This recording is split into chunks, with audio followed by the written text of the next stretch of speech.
Clicking live with the squeaky flow. Tick tock, time to rock. Good evening, good morning, good afternoon. Welcome everyone to the Waiting for AP show.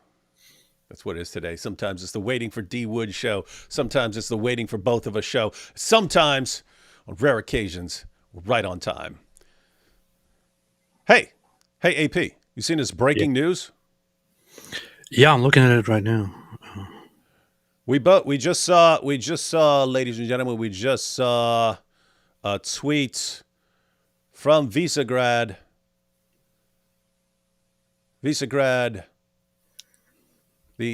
By the way, everyone, if you're not following Visegrad 24 on Twitter, you should. They also have a YouTube channel, so check it out.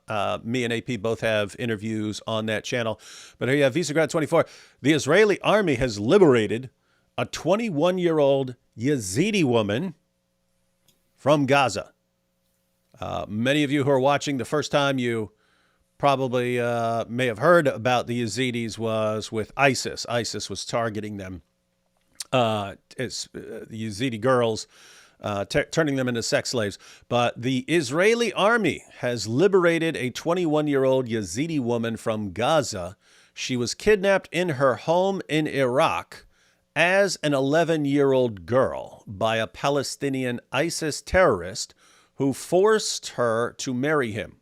She was then taken to Gaza, where she was held prisoner by the terrorist's family. Crazy story, you think? So the idea here is lots of people from all over the world went to join ISIS. They took a lot of sex slaves. This guy was from Gaza. He went out and joined ISIS, then took his Yazidi forced wife back to Gaza with him. And she was 11 years old. She's 21 now, so 10 years she's been held captive by these guys and is now free. That's good. That's good news. I mean, it sucks what happened to her, but good that she is now free and able to go back to her family. So she was, according to the article, she was 11 years old when she was kidnapped in 2014. Then she was forced to marry a Palestinian ISIS fighter, and then she was brought to Gaza, where she was subjected to torture from the husband's family and so on. Was held there for a very, very, very, very long time. And this guy, Steve Maman, who works with an organization that is all about saving Yazidis and Christians from captivity, and the guy is a Jew, was in the process of rescuing her, and finally rescued her and brought her back. Well, now we know that the story is fake, because why would the Jews be helping anybody? Oh. This is the thing. You have people there. You have a Jewish guy with a yarmulke helping Christians and Yazidis and others. Meanwhile, you have some nut jobs over here like, oh, Jews, why Jews, evil. Hey, speaking of nut jobs, have you heard of the UN? What? UN? What is that? The UN. So I saw the news late last night. Then I was sending it out. You saw it. And we have, matter of fact, we'll just go ahead and read the tweet. We'll read the tweet. Read the tweet. And here it is. This is from Israel Katz. He's Israel's Minister of Foreign Affairs. And he proclaims, "Today I have declared UN Secretary General Antonio Guterres." When I hear his name pronounced, I don't know if this is because it's Portuguese or something like that, but they usually say sh at the end. Guterres. I don't know. I'll just say Guterres. Today I've declared UN Secretary General Antonio Guterres persona non grata in Israel and banned him from entering the country. Ouch. Anyone. So you might be wondering why. You might be wondering why would they do such a thing? The United Nations is all about unity. Anyone who cannot unequivocally condemn Iran's heinous attack on Israel, as almost every country in the world has done, does not deserve to step foot on Israeli soil. This is a Secretary General who has yet to denounce the massacre and sexual atrocities committed by Hamas murderers on October 7th, nor has he led any efforts to declare them a terrorist organization. A Secretary General who gives backing to terrorists, rapists, and murderers from Hamas, Hezbollah, and the Houthis, and now Iran, the mothership of global terror, will be remembered as a stain on the history of the UN. He'll be remembered as a skid mark on the underpants of the UN. Israel will continue to defend its citizens and uphold its tradition, its national dignity, with or without Antonio Guterres. For it or against it, AP? Absolutely for it. The guy has a great record of being just completely on the side of he's basically he is like the manifestation of this whole sickness that is currently going around in European countries and in many other countries of just giving in to popular opinion of the stupid ones, which would mean the younger and leftist population, the progressives, and the Islamic world, for example. He will go with whatever they feel and whatever they say, and he will, for example, during the whole war that is currently going on since October 7th, he has. The first time he spoke about it was basically when Israel fought back. His condemnations come when Israel does something, when Israel responds to what the terrorists are doing. His response to when the other side does something is simply, we need peace, we need a peaceful solution. And then when Israel does something, I am very concerned about this dangerous escalation. Repeatedly, always the same pattern. And then you have Iran firing rockets into Israel, and it's just his response to it is once again not a condemnation of what is going on, but rather, escalation. We need peace. We need peace. We need peace. But when Israel does something, he again quickly jumps to the condemnations. This is no longer a United Nations leader. This is not a guy who is actually for human rights, for neutrality, for providing the best insights on where to go as humanity. This guy is basically a puppet of the terrorist organizations, the Islamic world, and the other political elements that are against everything that made the West great. That's a cancer, and of course, Israel should ban the guy. Yeah, whatever happened to Boutros Ghali? Yes, exactly. I actually don't know whether that guy was a good Secretary General either. I just remember him from the Ali G show where Ali G interviewed him and called him Boutros Ghali. So these are the two guys involved in this discussion. So on the left there, that's Israel Katz, and on the right you have the UN Secretary General. But not so fast, ladies and gentlemen, not so fast, because there's more to this story. I have seen, because this just came out this morning, but I have seen that he may not actually have the authority to do something like that. So let's go ahead and read this real quick. It's from the Times of Israel. Foreign Minister Israel Katz announces that he has designated UN Secretary General Antonio Guterres a persona non grata, meaning the Portuguese diplomat cannot enter Israel. The Foreign Ministry says the decision is a reaction to Guterres' response after Iran's missile attack last night, in which he failed to mention Iran by name and did not unequivocally condemn its grave aggression. Israel Guterres's policies throughout the war have provided backing to terrorists, rapists, and murderers from Hamas, Hezbollah, and the Houthis, and now the mothership of global terror, Iran. Iran is indeed the mothership of global terror. And if someone has a problem condemning Iran, that person definitely has a problem. But the article continues.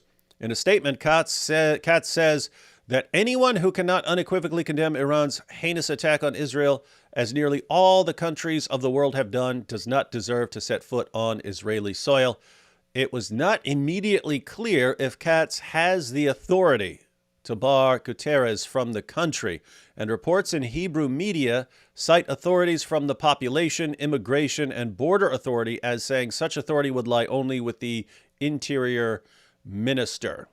So there's actually a discussion going on whether this guy has the authority to do what he said in his tweet. I do not know. I do not know. But whatever happens, it's pretty hilarious and well-deserved and timely. He apparently today, just 3 hours ago, from his account, from Guterres' account, the following was tweeted yesterday. Iran launched approximately 200 ballistic missiles toward Israel. Millions of people across Israel and the occupied Palestinian territory were forced to seek shelter. As I did in relation to the Iranian attack in April, and as should have been obvious yesterday in the context of the condemnation I expressed, I again strongly condemn yesterday's massive missile attack by Iran on Israel. These attacks paradoxically do nothing to support the cause of the Palestinian people or reduce their suffering. Oh my goodness. So wait a minute.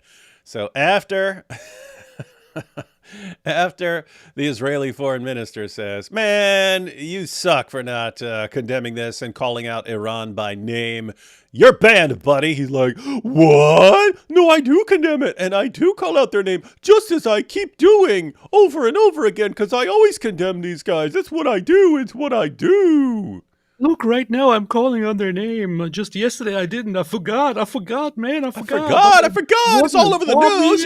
You can't look anywhere, and it's like my job in the world to be paying attention to what's going on in various nations and so on. But no, I didn't see it.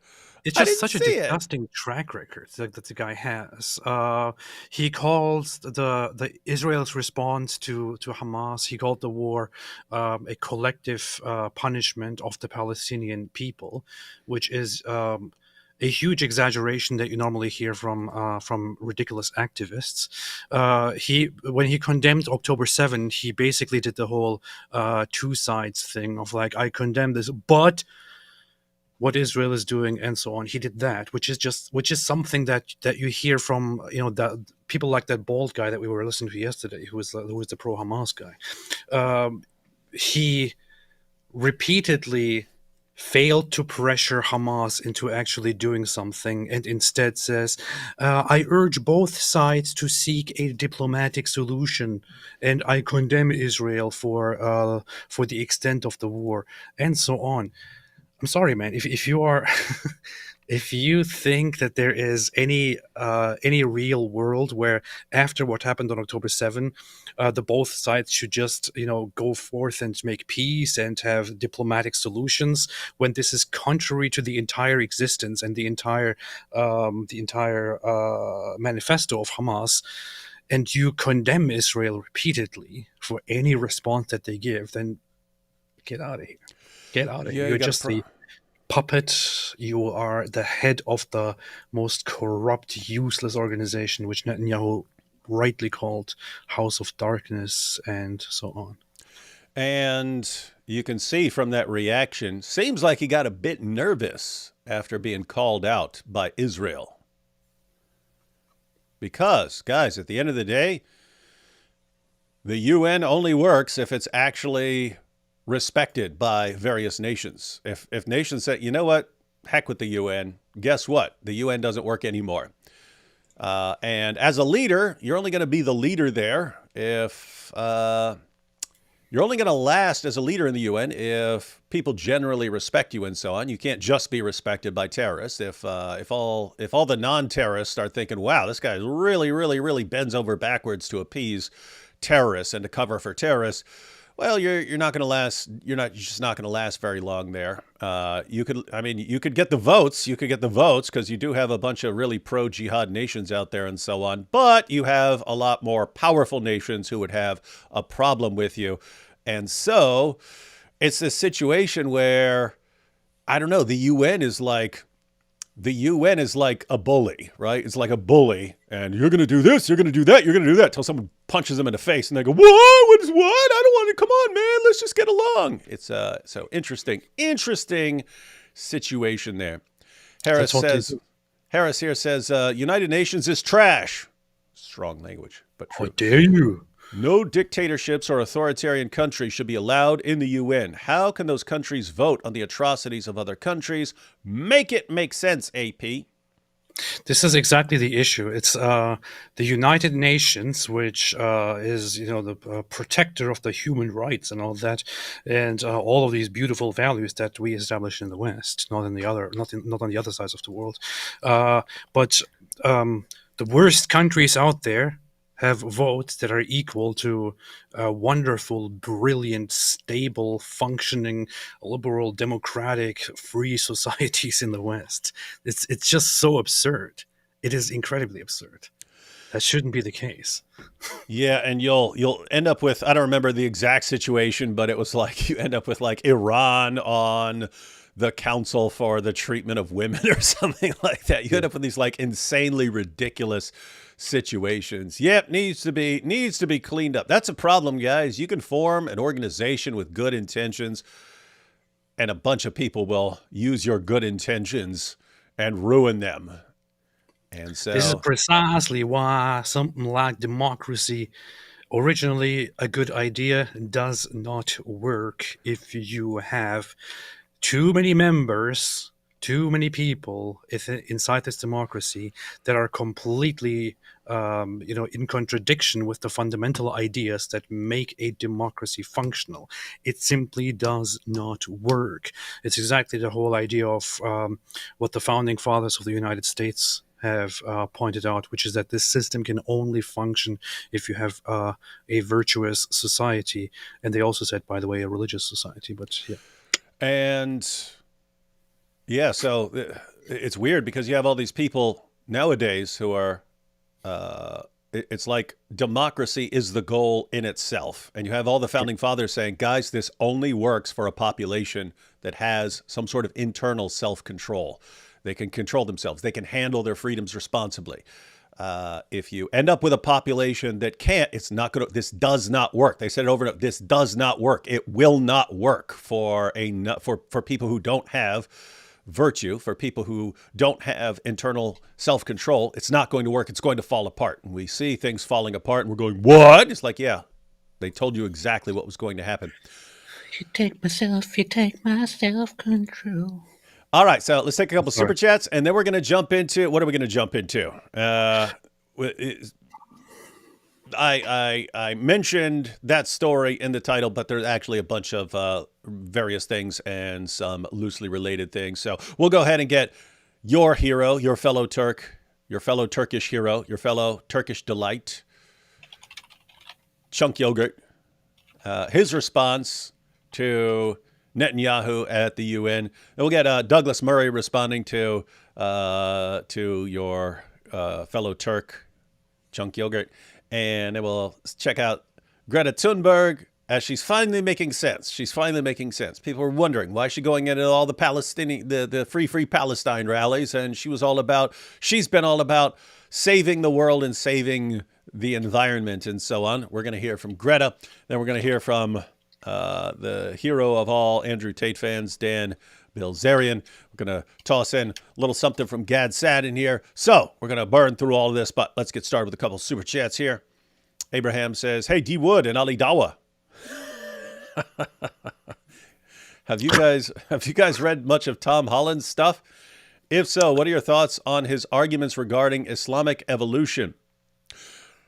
I'm not sure about his stuff on origins of Islam, but I think he's one of the guys. I think he's one of the guys that was pointing out that a lot of what's assumed about Muhammad is really, really, really shaky ground. I don't want to say anything beyond that because I haven't read it, but that's just kind of what I've picked up over time. But I could not comment on his thoughts on the evolution of Islam. I wanted to forever read his book about Shadow of the Sword, Islam. Um, I think I started listening to it at some point, but never continued. But yeah, I can't say that I actually am brutally familiar with it. Here I have John Choi saying Hamas is ISIS. Well, in this case, it was literally true. You had someone going, you had a Hamas jihadi from Gaza going out and joining ISIS, and then ISIS starts losing and runs right back home, and keeps his Yazidi sex slave. If Islam was invented today, it'd be outlawed. Oh yeah, Muhammad would be serving like 700 life sentences. Look at the picture. You see the picture of took that picture from that thumbnail. What an awesome picture. Now what's crazy is they could only have that picture of Cenk in the thumbnail because he actually makes those faces while he's speaking on a show. And they're like, oh, perfect thumbnail. Thank you very much, Cenk. He is so. I mean, he really is incredibly neurotic. He shouldn't be. Like sometimes I'm afraid of my own inability to stay calm and to just say, just let go. I'm concerned about your ability as well in that area. But Cenk is just on a whole other level. And the thing is, he has these extremely childish outbursts and the inability every single time to listen to somebody whom he disagrees with for more than a minute or so. And then he starts losing it and starts making faces and he's screaming and yelling. It's so embarrassing. Yeah. And like, how did that guy get so many views over the years? I would look at that and go, I would not watch this guy. And I understand there are different tastes, but different tastes and so on. But like, I don't understand why anyone would watch that guy. Oh, people are stupid. That's why. That's true. The people. But the people. Just remember, guys, don't be friends with school shooters like Watts. Inshallah, praise to Israel. Praise for Israel too. Yeah, I didn't see that, but that was trending. That was actually trending last night. People making fun of him. I'm guessing it was I'm guessing he just misspoke or something like that. I didn't see it, so I don't know. But I'm guessing he misspoke or something. But apparently he said he's friends with school shooters and everyone is making fun of him. Really? Is that what happened? Yeah. I still don't know how anyone can voluntarily watch those two people talk to each other. Yeah, I thought about it, but people were saying they were like super civil and stuff like that in their discussion. It's like, wait a minute, not interested really for the content. Only interested if there's a spectacle to behold. Apparently there was no spectacle to behold except for this guy saying, I love school shooters. School shooters are my best friends. I get along with every school shooter in the world. Something like that. I don't know. Hey guys, first super chat here. Thanks for all you do. Today is German Unity Day. And what are you doing here, AP, when it's German Unity Day? You should be out. You should be out marching, going, Deutschland, Deutschland, über alles. Unity Day, ja, ja. Is it Tag der deutschen Einheit? Ja. Oh, yeah, that's cool. Mit Freiheit und Gerechtigkeit für alle. It is Tag der deutschen Einheit. It's Ich glaube meine Treue zu der Fahnen, ja. Celebration of East Germany coming together once again with West Germany and stuff. Oh, that's what it is. Oh, I wasn't even. Oh, okay. So that unity, not just like unity of Germany, but like specifically the East and West. Yeah. Is this the anniversary or something like that? Is this the anniversary? I think so. It's something about 1990. I don't know. I remember. Yeah. I was in German class when it got announced. You really? Wasn't that interesting? Was it? And then we got to hear an awesome song by the Scorpions celebrating. Was it now? Oh yeah. Take me to the magic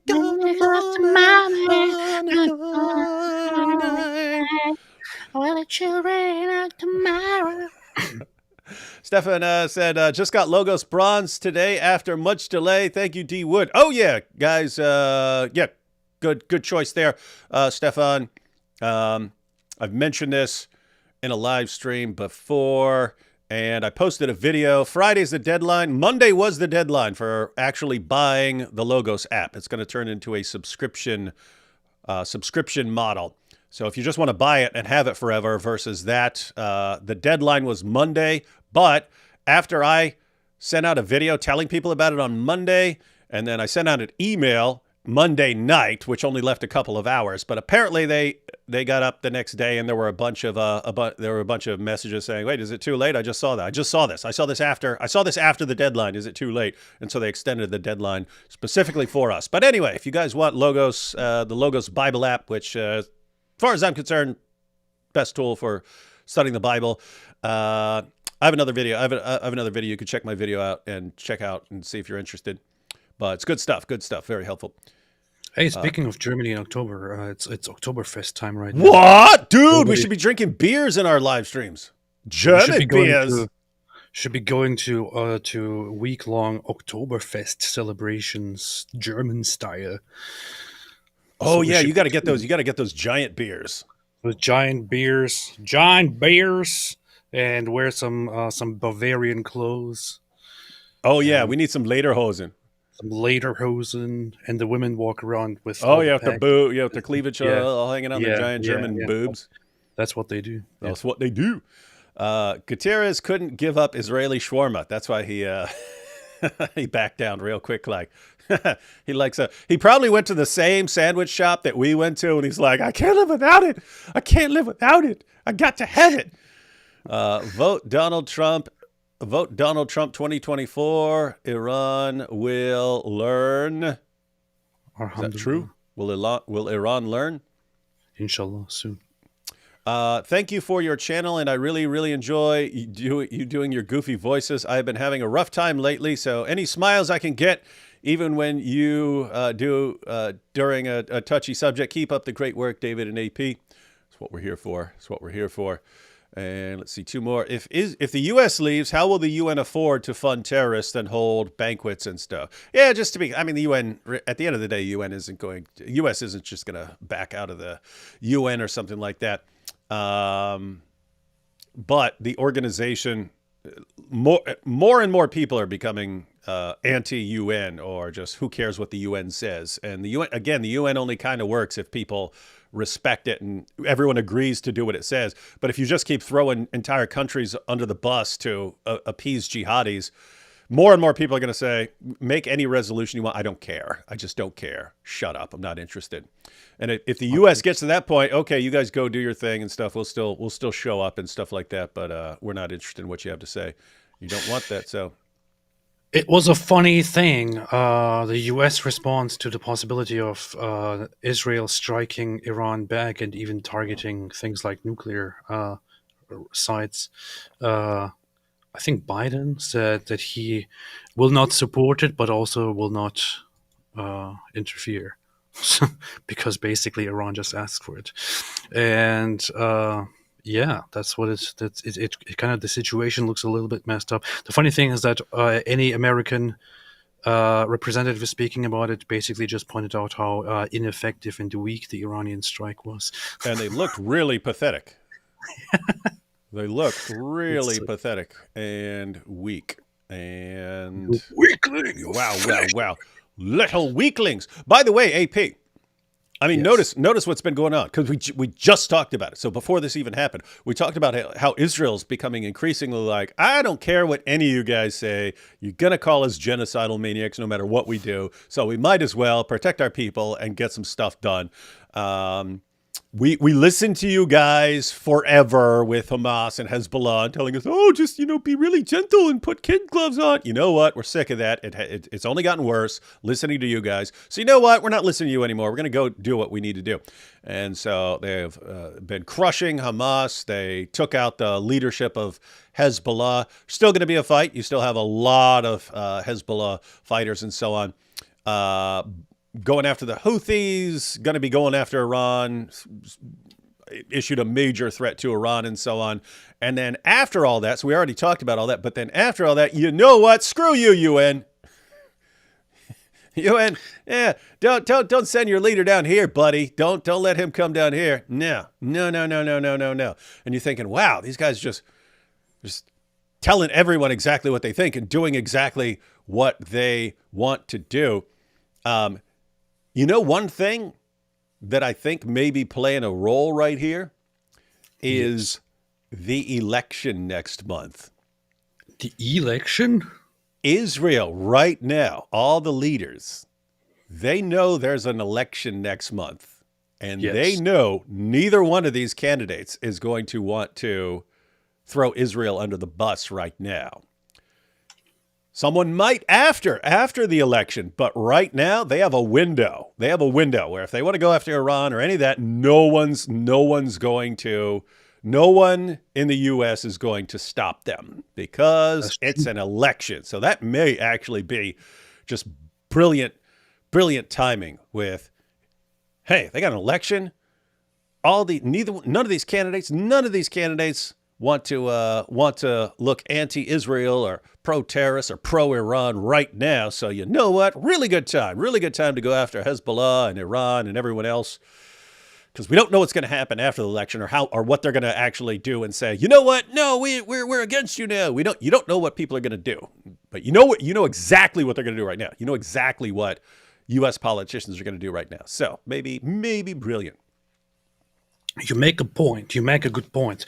That might be one of those things that they're relying on, and which is why they might be wanting to use this window and this time frame to get as much stuff done as possible when it comes to punishing the terrorists and the axis of evil, who call themselves axis of resistance.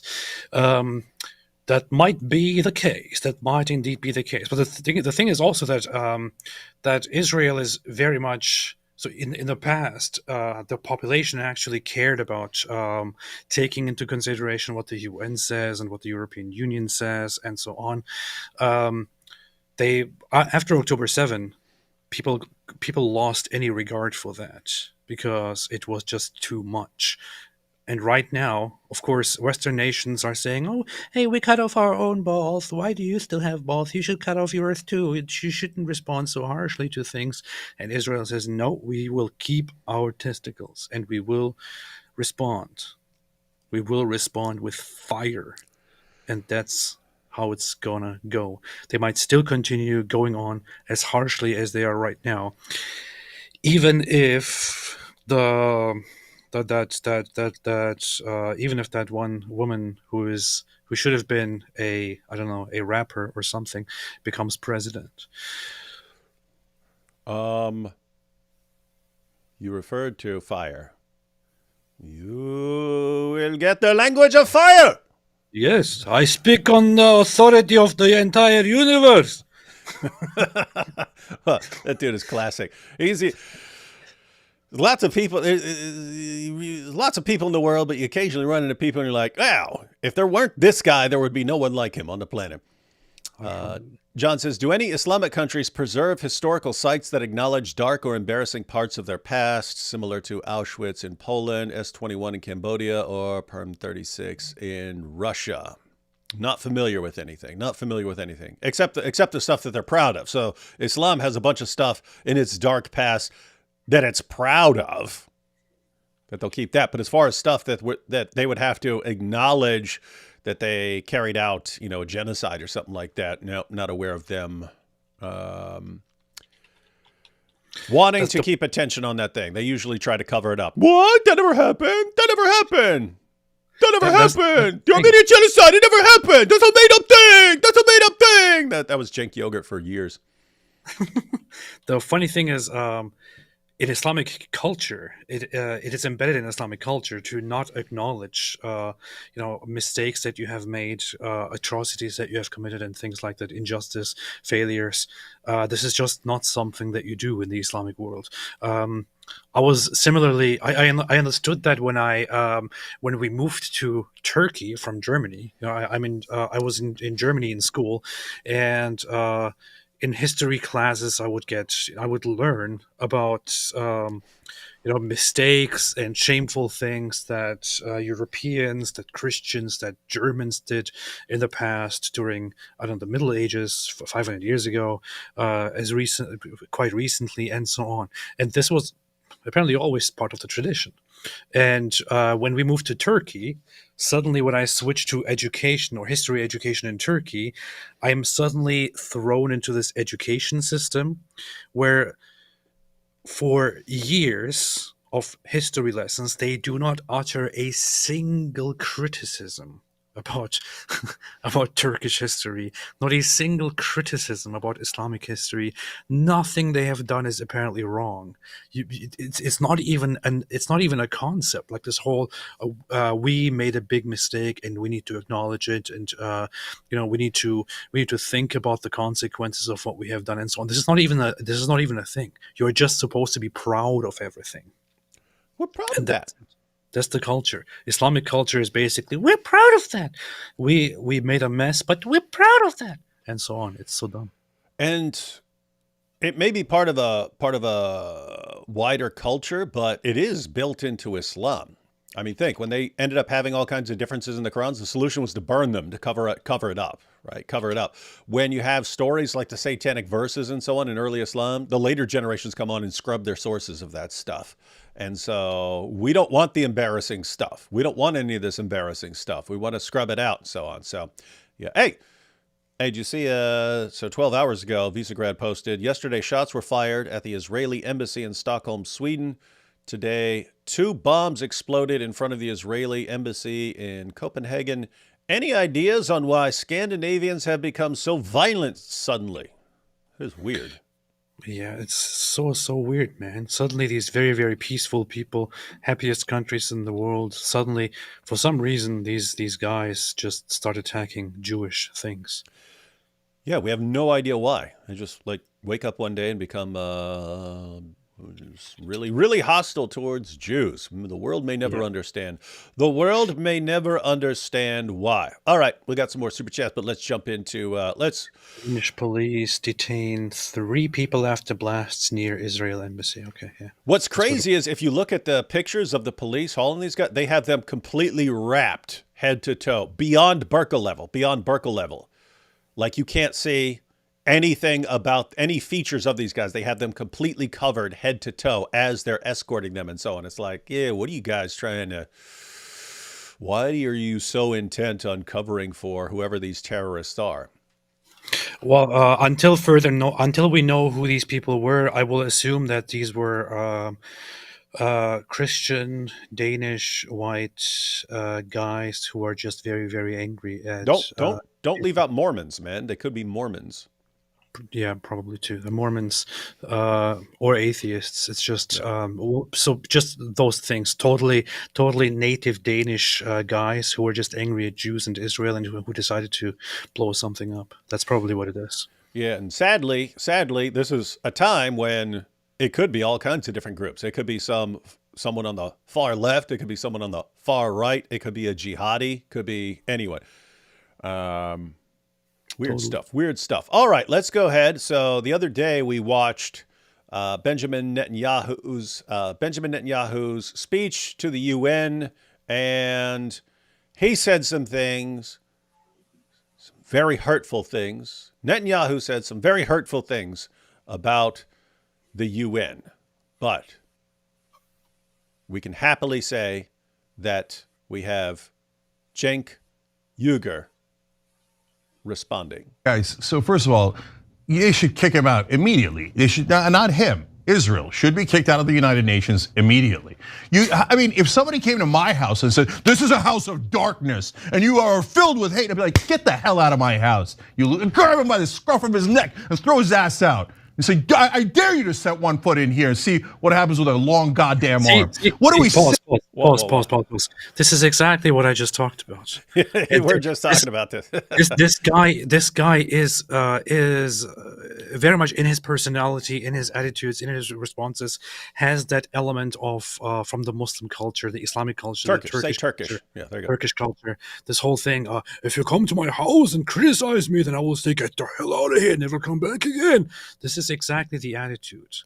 Okay, you are in the West. You should probably know that this is usually not how you act. In the West, you don't just say, "Oh, you criticize me. You said something negative. You said something negative about me. You accuse me of not keeping my standards, not having proper values. You accuse me of hypocrisy. Well, I'm gonna slap you and kick you out of here."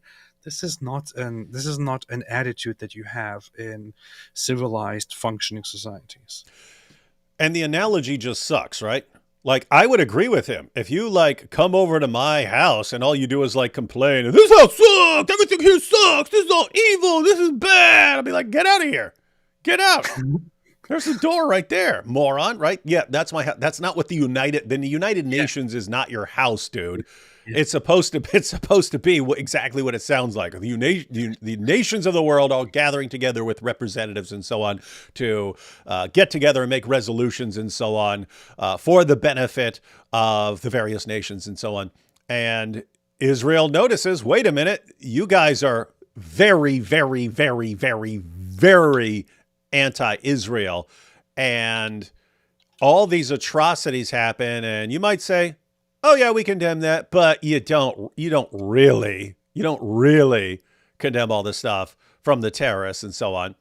And so the United Nations is exactly the sort of place where you would call out hypocrisy and evil and so on. That's not the same thing as going into Cenk's house and saying, "You're a loser. Look at Cenk. I'm over at his house. He's a loser. He's a dope and a loser. What a scumbag." It's not the same thing, Cenk.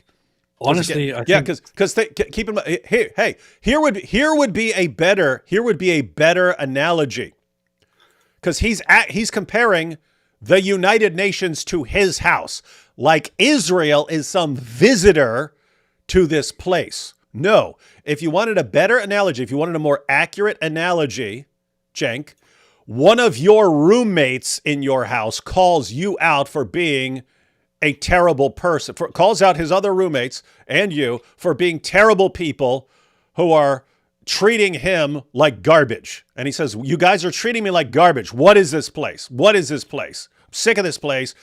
You guys treat me like garbage." Israel is part of the United Nations, Cenk. So it's their house too. And they're getting treated pretty terribly in something that is their house too. So fix your analogy. Learn to think. Yeah. But let's go ahead and hear him out. Maybe he has something brilliant in these next 28 seconds. They're taking insults from this maniac for. United Nations sits there, "Okay, sorry." A whole bunch of diplomats walked out, of course. Okay, and second of all, much more importantly, declare Palestine a state right now. That's how Israel came to be from the United Nations. That's how you do it. And so if the United Nations was good enough to declare Israel a state, obviously they could declare Palestine a state. And every day that they don't, it's actually deeply, deeply racist against the Palestinians. Racist. Oh my God, this guy. Hey. This guy is just a combination of the dumbest aspect of being Turkish and a horrible Western leftist attitude. It's as bad as it gets. You have on the one hand a Turkish mindset, on the other hand an American leftist mindset. The two come together, and it's just so annoying. You want to just slap it and say, "Hey, get out of here." Yeah, guys, did you hear that? Every day that the United Nations does not make Gaza a state, it's racist. Like, what race? What race is that against? What race? And are people going, we really have to be careful here because of these guys' race, and we don't want that race. We don't want that race. What race is that? What race is it, Cenk? Are people of that race not allowed in the UN? Is that why or does it have a whole lot to do with that area being completely under the control of terrorists?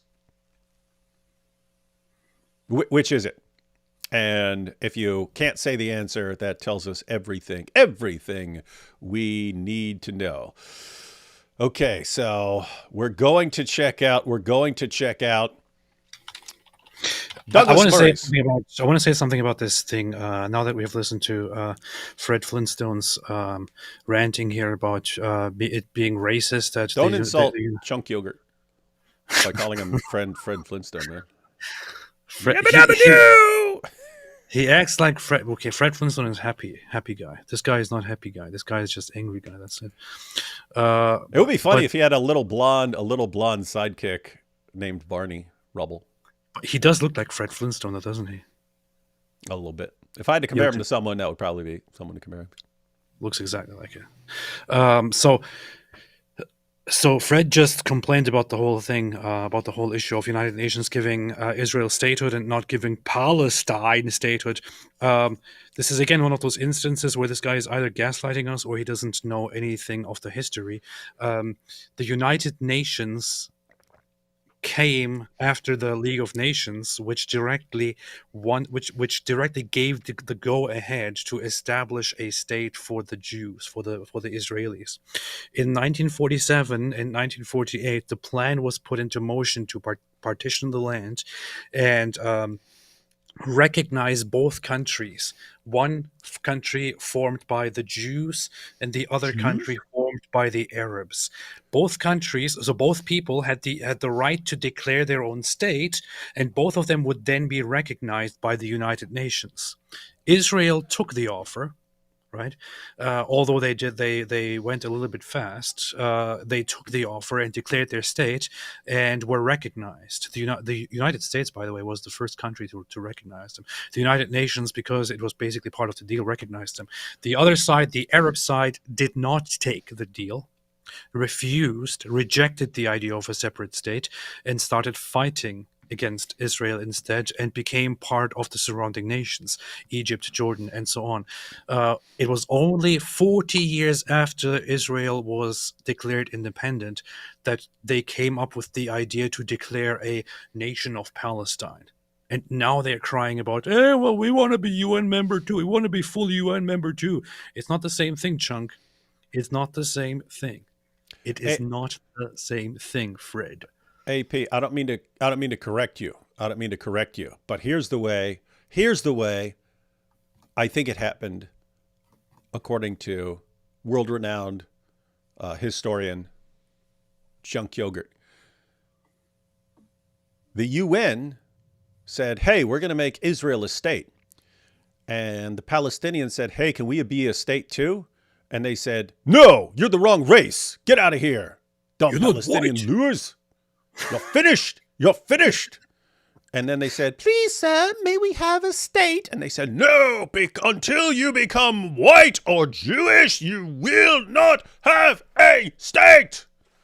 If you were from Poland like the Jews, you would also be recognized, but you are brown Arabs. This is why we will never give you statehood, while the Jews, who are all from Poland and white as it gets, will be recognized immediately because we are racists. That's how it went. Yeah, guys, we hope. I mean, we are deliberately sounding like complete idiots when we say that's what happened. That's exactly what Cenk Uygur says. That's exactly what he's saying. It's racism. The UN is not allowing Palestinians in because of rampant UN racism. This is a dude who he built his entire career off calling everything racist, right? Oh, that's racist. You disagree with me because that's racist. That's racist. And now it's to the point where it just sounds like idiotic, but he has no plan B. It's like, well, that's what worked. That's what worked all these years. I don't agree with you. I say racist. I call you racist. And now he sounds like a complete idiot, and I don't know what to do, man. And the whole thing about the United Nations here, what he's saying is, oh, you come here and insult the United Nations, and the United Nations says, okay, they should kick him. Who does he think is in charge of the United Nations? The United Nations has permanent members, 5 of them, that are basically key members that make great decisions and have higher influence than everybody else, among those US and 4 other countries. Aside from that, it is basically an assembly of all of the nations coming together. Nobody owns the place. Nobody's in charge of the place. Except Cenk. Cenk owns the place because he's gonna be president of the United States, and after he's president of the United States, then we're all gonna make him president of the world because he's so good at leading and so sane, so absolutely perfectly sane. Alhamdulillah. Nations have the influence depending on what kind of influence they actually practically in the world have, which is why Israel, despite being so hated because of all the Islamic nations and others, has significant influence because they have significant power, which they build. Maybe the other side, maybe the others should also focus a little bit more on building and less on killing and destroying things. See, you sounded like a racist now to Cenk, man. You sounded like a racist, man. What's wrong with you? Oh, this race is this, but this race is all evil. Come on, man. Follow up from Ein Berliner mit Berliner. D. Wood. You didn't read my full message. Hey guys, first super chat here, and then you continue. But let us celebrate unity of all critics of Islam. And finally, I'm watching live. Oh, okay, yeah. So I guess I didn't finish that. It was about German Unification Day. But let's celebrate unity of all critics of Islam. That's not going to work because critics of Islam are not united. They can be very divided, and that's an issue I've seen many times over the years because these sort of people, and you guys don't see it all. I see things that happen behind the scenes among critics of Islam who, people who are like going to rallies and stuff like that and speaking and so on. And afterwards, they really have a problem getting along. And it's because it's only a certain kind of people who can take being called racist and Islamophobe and bigots, it tends to be an aggressive sort of people, right? Like, oh, you're going to call me? Oh, I'm coming after you even harder, right? Those tend to be the people who last. If you have any sort of weakness, you'll get weeded out over time. And so you end up with a collection of people who are very aggressive, who don't back down under any circumstances. Guess what? Those people eventually have a disagreement over something. And then, okay, let's, we're not going to the same rallies anymore, or we'll go to the same rally. I'll speak, you speak, but you stay as far away from me as possible, and so on. So, yep, that is something. But guess what? They don't have to work together. You know, focus on what you're trying to accomplish. Focus on what you're trying to accomplish. I have an issue with somebody here in the chat by the name of Momo1 who says Christians destroyed the temple. It doesn't have any value to them. What are you talking about? What? Yeah, wait. The Roman Empire. When the Roman Empire was thoroughly pagan, destroyed the temple. Christians most likely in the beginnings participated around the temple in worship and were also going to synagogues for a significant amount of time. The Christians were going to the Jewish synagogues and were still, conducting their worship there and also preaching to others and so on. It was the Roman Empire that was not Christian, that was pagan, which destroyed the temple. And after that, things went a little bit bad. That's what happened. Christians have nothing to do with this. In fact, Christians didn't even build anything on top of the Temple Mount. They basically, when the Romans later took it and built a temple, which they later destroyed after conversion to Christianity, Christians didn't do anything to the Temple Mount until the Muslims came along and built their own abomination on there. Alhamdulillah. More racist nonsense from AP. Yeah. Thank you. Take two more real quick and then jump into our boy. If we heard from Cenk, we got to hear Douglas Murray talking about Cenk with Cenk. Omar says, Iran missiles was successful in killing one person in Palestine. Many shot down by Jordan, US, UK, and Israel. We just said this. You had a reputation as being powerful. As soon as you fire missiles and they don't work, you just lost that reputation. Everyone thinks you're a joke. What are you, stupid? It's like you have this big, 6'6" guy walking around. Everyone's scared of him and everyone's like, "Oh no, man, that's a tough guy." Well, I mean, there's other tough guys over here, but I mean, he's the local tough guy, man. Don't want to mess with him. And then he goes, "Oh, I will show you how tough I am. I will throw a punch." And it's like he misses and accidentally hits himself in the face and stuff. You're like, whoa, people are scared of this guy? What the heck? Alhamdulillah. Oh, and let's see. Abraham says, if you guys ever come to Australia, let me be your guide to the world's biggest open-air prison. Yes, as everyone knows, Australia is populated entirely by criminals and their descendants. And so the legitimate world's largest open-air prison, Australia. Well, I would come there for the kangaroos, but then why would I want to go to Mars? When there are habitable places on the rest of the planet. Those kangaroos will kick the crap out of you, man. I know. And koala bears will rip your eyeballs right out of your sockets. I hope so. And all the Australians will steal all your stuff. Alhamdulillah. Because they're criminals. All right, here we go, ladies and gentlemen. So here we have Douglas Murray and Cenk. And Douglas is going to share his thoughts on... It seemed only fair.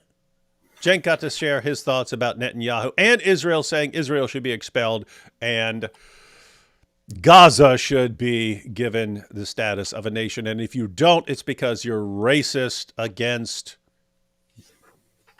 Gazans. And here we have Douglas Murray sharing what he thinks about our good friend, Cenk Uygur. I mean, your other guest, I mean, I don't know what kind of a creature he is. He's a kind of low-grade thug, as far as I can see. He's listened to nothing I've said. Yeah, I know, because I'm Muslim. That's what you call all Did you hear what he said? What? He just said, because I'm Muslim. I thought Cenk is an atheist. Isn't he an atheist or something like that? An agnostic or atheist or something like that? Well, here's the thing.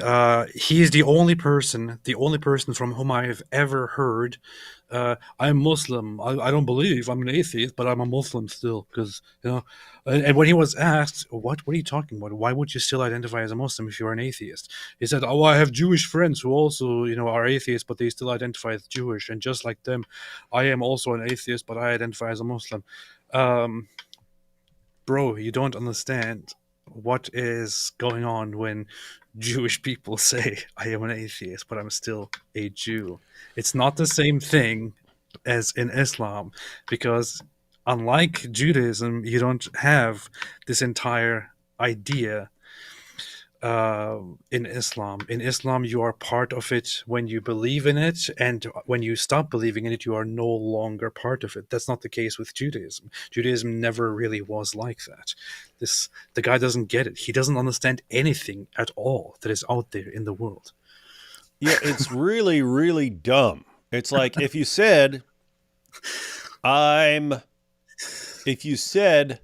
an atheist, but I'm still Turkish, I would understand exactly what you mean. Like, even if you said, okay, I live in the U.S., but I'm still Turkish, I would know what you mean. I'm an atheist living in the United States, a U.S. citizen, and I'm Turkish. All of that would make sense. Muslim means one who submits, and in its religious context means one who submits to Allah by mindlessly obeying everything Muhammad says. Do you do that? No. Are you a Muslim? No. Can you be an atheist and be a Muslim? No. Kind of a requirement if you want to submit to Allah, kind of a requirement to believe in Allah. Why does he still cling to being a Muslim? For this purpose, so he can pull it out. Oh, this guy only disagrees with me because I'm a Muslim. He's attacking me for being a Muslim. What did he say when he was talking about the United Nations?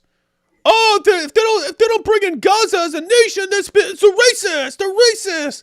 Hey, why does Douglas Murray think you're a terrible person and you have terrible views? It's because I'm a Muslim. It's because I'm a Muslim. It's the first words out of his mouth. Let's back this up real quick. What a dope, man. How does anyone? You pointed out, man. They're just stupid people in the world. I was thinking, how does anyone follow this guy? But there are people like that. I mean, your other guest, I mean, I don't know what kind of a creature he is. He's a kind of low-grade thug, as far as I can see. He's listened to nothing I've said. Yeah, I know, because I'm Muslim. That's what you call all Muslims. I'll tell you. No, it's not that at all. It's not that at all. I just think that you're very... He just called him racist. He said, because I'm Muslim, you're racist. Listen to nothing I've said. Yeah, I know, because you I'm Muslim. That's what you call all Muslims. I'll tell you. No, it's not that at all. It's not that at all. I just think that I think you're just a very low-rent racist. But anyway, let me just get on to it. You say first of all, I don't care about the death of Palestinian children. Yes, I do care. I care very deeply about it. But I also know that the responsibility for their deaths lies on Hamas, which has misgoverned their society for the last 16 years and now has been leading the country into being in a war with Israel. So yes, it's on Hamas this. As for seeing wars, by the way, I just mentioned about seeing wars because as far as I can see, you're very ill-travelled as well as rather ill-lettered and ill... It's like an endless barrage of insults. You're ill-traveled and ill-lettered. You should just never get into a disagreement or a fight or hostilities with Douglas Murray. Why are you so ill-traveled? Let me back that up because I like that. You're so ill-traveled. As for seeing wars, by the way, this guy will kill you with his. He will kill you with his words and his wit. Wait, are you saying he has better words than Chunk Yogurt here? Yeah. They're racist! They're racist! Oh, no! Now you're saying, I don't speak good because I'm Muslim. You're saying because I'm Muslim, I don't speak good. That's not true. That's not true. It's such a cheap cop-out. You fail at something, you're horrible, you don't understand, and when somebody tells you, you just don't understand what's going on. Oh, you're saying that because I'm Muslim. You say that because you're racist. Shut up. I just mentioned about seeing wars because as far as I can see, you're very ill-travelled as well as rather ill-lettered and ill-spoken. Ill-spoken. Dude, it reminds me of, it's completely different from, but it reminds me of Mossab, that he'll just zero in on some sick burn. But it's Douglas Murray, so he does it in a completely different way, but just you're ill-traveled and ill-lettered and ill-spoken. It's like everything you can... Oh, man. But, I mean, you could tell it's just like ripping Chunk apart because I want to be well-traveled and well-lettered and well-spoken. And this guy just said I'm not. Let me call him racist. That's all I know how to do. Proving everything he said is just correct. I mention that I cover wars and go to wars because I happen to think myself that it's worth seeing things with your own eyes, including things that you don't particularly like, but you report the truth. I don't know if you ever even leave your own bedroom. But now, gosh, man. Oh, boy. I travel the world and go where the wars are because I believe it's important to see them and understand what I'm talking about. I don't know if you leave your own bedroom. Oh, boy.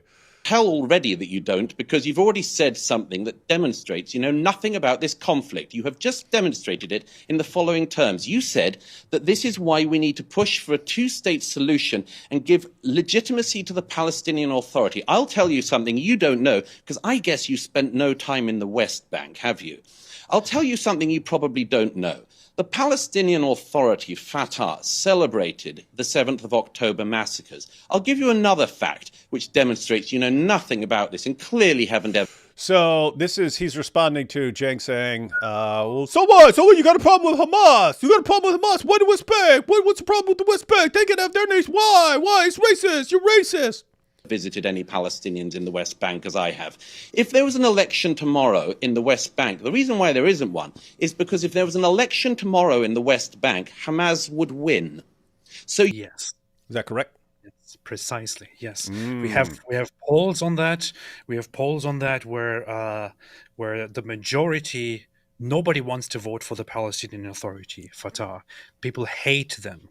The Palestinian people, the West Bank people, they hate the Palestinian Authority. They basically consider it a corrupt to the core organization that does not have the interests of the population in mind. That is a sellout. That is all about stealing everyone's money and so on. This is basically what the idea is. And we have polls which show that if today there was an election and the choices were Fatah and Hamas, the majority would vote for Hamas. Nobody wants to vote for Fatah. This just shows the mindset of this. Shows how much these people are in love with Hamas and Islamic terrorism.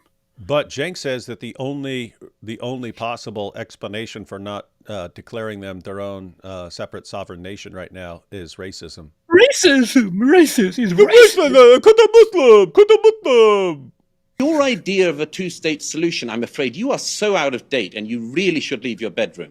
Because in this region, nobody thinks that there is a two-state solution on the table because there is not a viable negotiating partner. But I just want to make one other main point. You have gone on and on tonight, throwing accusations out against the Jewish state, against me. It's the sort of thing you do. I know you're a sort of online pugilist and think you can run for office, and good luck with that. But I'd just like to point out that you only really get animated if the Jews are involved. And I can tell that for the following reason. I mean, your surname's Uyghur, isn't it? 1 million Uyghur Muslims in China have been put in Oh, look, he says you only get animated. He says you only get animated if Jews are involved.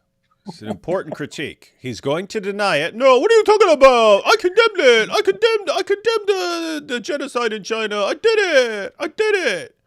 If the Jews are involved. And I can tell that for the following reason. I mean, but I'd just like to point out that you only really get animated if the Jews are involved. And I can tell that for the following reason. I mean, your surname's Uyghur, isn't it? 1 million Uyghur Muslims in China have been put in concentration camps in the last decade. And people of your ilk never really care about that, do you? Because it's not the Jews doing it, it's the Chinese Communist Party. At the moment, 1 million people who are in Pakistan at the moment, who are your fellow Muslims and who happen to be Afghan, and I don't think you care about them, do you? 1 million Afghans are currently being forcibly deported from Pakistan to Afghanistan. You don't care about that. You're not riled up about that. You're not riled.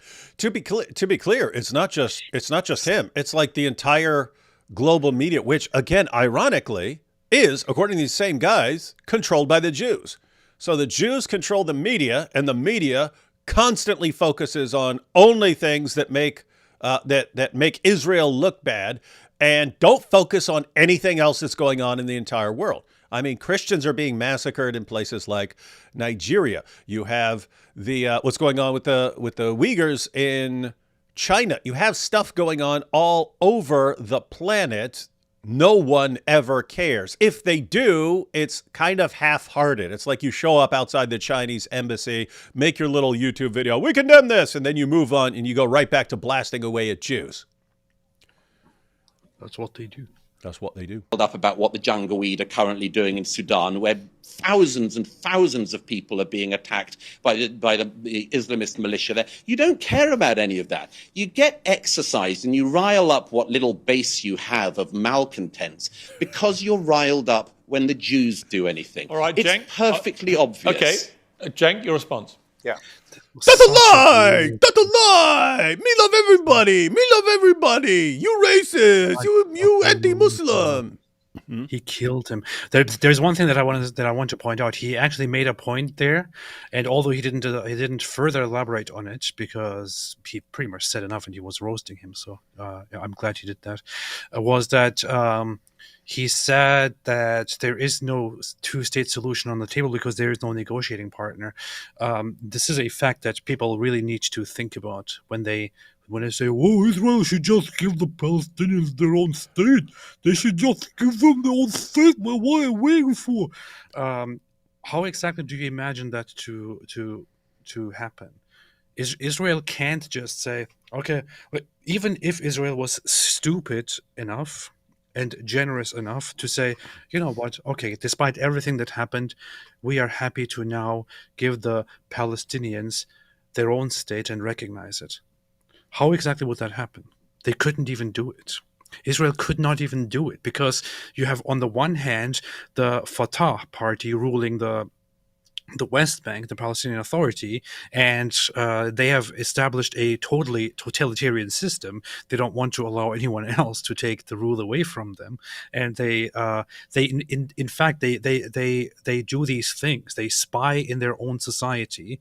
There is no freedom.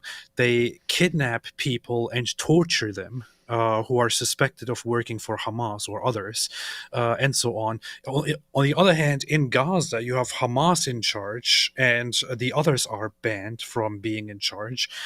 which side exactly do you give statehood to? If you give statehood to one side, you are not giving it to the other side. The other side is still illegitimate. If you gave it to both of them, they would start fighting each other. They wouldn't be one Palestinian state. It just doesn't work. It doesn't make sense. And this is the entire problem with Islamist societies and Islamist parties, where Israel gave them the right to be autonomous and to sort things out. And what did they do? The first thing they did was to start fighting each other and killing each other.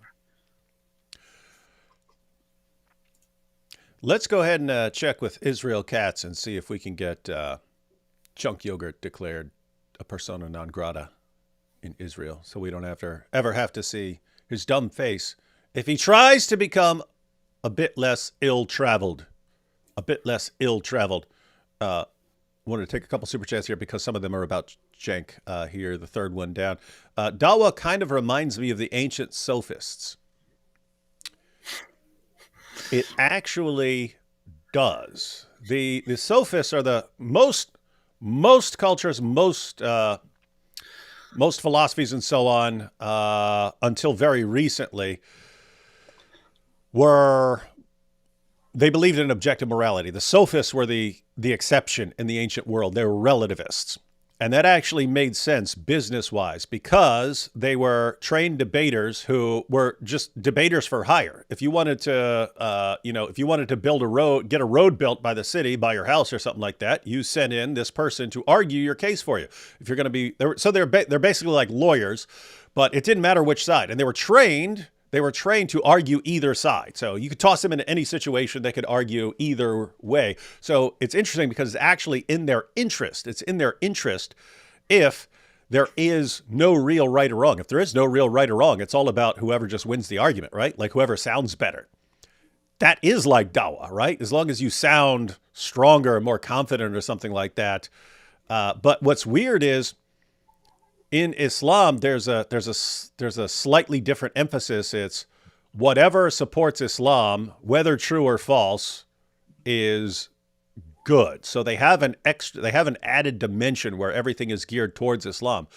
But you're right in the sense that they will lie or kill or anything bad in a heartbeat as long as it is in the service of something else. But yeah, it's more about your rhetoric and so on than any sort of substance. And so they do have that similarity with the sophists. But the thing is, the first thing that I would disagree with is, the sophists were known to be good debaters, and because they are good at debating, but they're not actually arguing for the truth or necessarily for the truth. You can't really say the same thing about Muslims. They make your brain melt by being horrible with their logic and their debates. Yeah, guys. So the sophists were some of the early nemeses of people like Plato and Aristotle. We have in some of the dialogues of Plato, we have Socrates arguing with the sophists. Not sure if that actually happened because that's all Plato was sort of making certain things up to illustrate various points and so on. But anyway, I'm Berliner mit Berliner says, recently I've read Jerusalem, Israel is the center of the earth. Ezekiel 5:5 and 38:12 are the proof you see. David Wood, don't sing the old anthem, try the new one. Is there a new anthem? From what? From Deutschland, Deutschland, über alles. Yeah, you don't sing the first two verses. You only sing the last verse in Deutschland. Oh, okay. Which was Einigkeit und Recht und Freiheit für das deutsche Vaterland. Danach lasst uns alle streben. Anyway. Okay, so here's the important. But can we say, David, just to make this clear, because I think this kind of it is kind of unclear what we exactly meant with the whole issue of debating and sophists and sophistry and all. Can we say that eventually the sophists were master debaters? It's already been said. Someone already posted that comment. Why you want to steal someone else? That's said? why. I saw it. That's why I'm asking. Here we have Freddie A saying, Can we say that or not? Yes, they were master debaters. Okay, good. Thank you. Freddie A says, Guy needs another cup of warm brown gravy to ease that mood. He does. Freddie A., do you have any idea how racist that is, talking to this Turkish guy and talking about brown gravy? Why'd you emphasize that? Why not white gravy? Yeah, you're proving his point exactly. Back to Cenk Uygur. Okay, first of all, my last name is Uygur. We're named after the Uyghur Turks in China. And have we talked about that on the Young Turks? I thought you'd spoken up then. Yes. Yes. Did you hear what he just said? He goes, I'm named after them. I'm named after them. He goes, yeah, I'd have thought you'd have spoken up then. Isn't this so stupid? I can't get there 2 seconds of Cenk Uygur talking. Douglas Murray just said, your last name is Uyghur. You don't seem to care about the Uyghurs. And Cenk's response is, well, first off, my last name is Uyghur. I'll prove you wrong. Are you dumb? He just said it. And then he burns you up anyway. Oh, boy. Here we go. We've talked about it endlessly, but you don't know that, and you don't watch the show. Shame nobody watches your show. So nobody does watch your show. Yeah, well, guys, there's a knack for insulting people in the place it hurts them most, right? Douglas Murray and Masab, they both have a way of like, what is going to zero in and hurt this person most? What little comment is going to hurt this person most, given what this person values? And they go right for that. But let's go back slightly because that was just funny. We've talked about it endlessly, but you don't know that, and you don't watch the show. Shame nobody watches your show. So nobody does watch your show. Yeah, well, okay. Again, you're interrupting me when I was kind enough to let you go on with your mad ramblings. So how nobody watches the show. We have 5 billion views. He's go, mad ramblings? Is it because I'm white? Is it because I'm white that you said my ramblings are mad? Are you saying all white people are mad? A year. I don't know what piddling outfit you're on, or what little Substack or whatever the hell you write on. So look at his face. He's talking about all his views, and Douglas Murray goes, wow, everyone on Earth. How nobody watches the show. We have 5 billion views a year. I don't know what piddling outfit you're on, or what little Substack or whatever the hell you write on. So the reason we're incredibly popular is we fight for all. We fight for shut up. We fight for all innocent civilians. So yes, we've covered all of those conflicts. Yes, I'm against fundamentalist Islam, no question about it. I'm against fundamentalist religions of all kind. In terms of every right-wing supporter of Israel, their only tactic is, hey, don't look at the 8,000 murdered children. Don't look at the 6,400 murdered women. Don't look at the fact that all the hospitals in northern Gaza have been shut down. Don't look at the fact that 4 out of 5 people in northern Gaza are starving right now, and half of the people in southern Gaza are starving. Instead, anti-Semite. Now, wait. Did you just catch that? They were starving. No, he just said, oh, all you ever say is anti-Semite. Dude, this is the guy who, Islamophobe, racist. That's his response to everything. Anytime you criticize any stupid, insane thing, he says, that's because I'm Muslim. You're an Islamophobe. You're a racist. You don't agree with me. You racist. And then he's responding to Douglas Murray, and he's like, oh, anything you get brought up, you say anti-Semite. That's your answer for everything. Anti-Semite. That's funny. And I have to say, I mean, Cenk is proving everything Douglas Murray said is correct, because Cenk's saying, no, we care about everybody. We care about all these things. Douglas Murray's accusation was you only become animated over these things when it involves Jews. In other words, that's something that we see over and over again. You'll have people say, it was the same thing after Muslim terrorist attacks back in the day.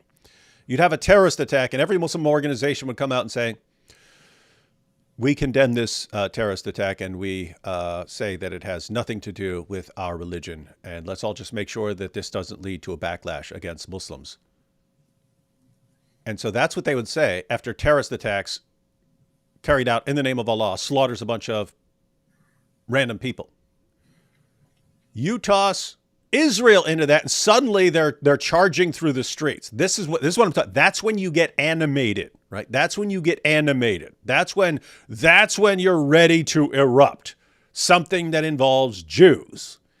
And that was the point that Douglas Murray was pointing out with Cenk there. You can say, yes, not saying you don't say, we condemn what's happening in China with the Uyghurs there. We condemn that. Yeah, you might say that. If it involved Jews, you would be behaving in a very, very, very different way. That's what they do. I just told you how much I want peace and security for Israel, how much I hated what happened on October 7th. What you don't know is I started the Young Turks with 2 Jewish friends. And so the whole program is both Jews and Muslims. You know nothing. You know. Did you see that? They both departed, didn't they? So Cenk's defense is he started the Young Turks with 2 Jews, and therefore he's not an anti-Semite. And Douglas Murray points out, I didn't say you're an anti-Semite. I started the Young Turks with 2 Jewish friends. And so the whole program is both Jews and Muslims. You know nothing. You know nothing. I have Jewish family and friends. Why in the world, God, as they go to Israel, I want them to be safe, okay? So I have shown empathy for all civilians throughout everything I have ever done. But all you have is hatred. Oh, he's an anti-Semite. Kill the Muslims. Kill the Palestinians. And once we kill them, by the way, we'll blame them for it. Israel had to murder all those babies in Palestine because Hamas made us do it. Then why are you listening to Hamas? Why are you letting Hamas drive your agenda? Well, you don't have to kill those civilians. It's a mass assassination factory. It's so funny. Now you know. You can see in Douglas's face that that he is aware that Cenk is making no sense at all with his response there. Mm-hmm. Yeah, you don't have to you don't have to give a serious response to that. Let's see. Ethan here says, Cenk, my great-grandfather owned Jews. I'm not racist.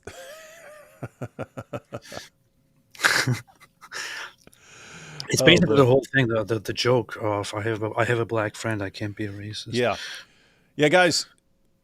Like in your mind, that may make perfect sense because people can't read your mind, and so in your mind, like, what are you talking about, man? My best friend's black. How are you gonna call me a racist? Well, the reason that's not a good defense against being a racist is you even have racists who are like, yeah, he one of the good ones.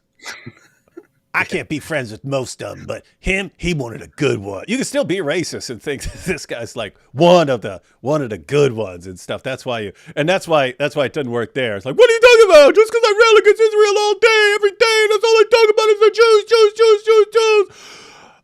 I started the Young Turks with 2 Jews who left. Yeah, so that proves that I'm a good guy. Strictly speaking, anti-Semitism, just like racism here, would be, in terms of taking the accusation as it is, it would not be a rational thing. You have, you are against something Jewish. You have a hostility against the Jewish culture and Jewish existence, Jewish appearance, whatever it is, and you have a severe bias toward it. At the same time, you might meet a Jewish person and think, "Wow, what a nice person! What a nice person! What a person to do business with! I really like this guy." That still doesn't really change your stance on, in general, despising Jews and Jewish ambitions and so on. Yeah, see, he wanted a good ones. It's not a good defense. It doesn't work. It's stupid. And they actually do that a lot at the they'll have Jews who show up to the Free Palestine rally and are saying, yes, we condemn the actions of Israel, and say, see, these are the good ones. They're the good ones. See, we don't hate Jews. These are the good ones. They're the good ones. We like the good ones. You know what's funny? It's actually Jake Shields was one of those people who actually months ago did the very same thing about Hitler and the Nazis and black people.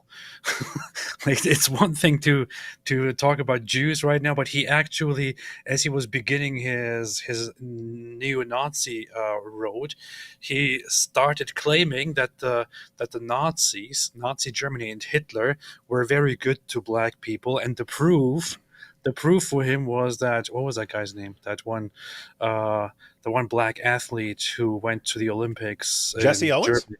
Yeah. That he was Yeah, treated well. Hitler wouldn't go out and present him the medal. Hitler was supposed to present the medals. Yeah, there is a false report that Hitler personally went there and greeted him and was nice to him, and all that didn't actually happen.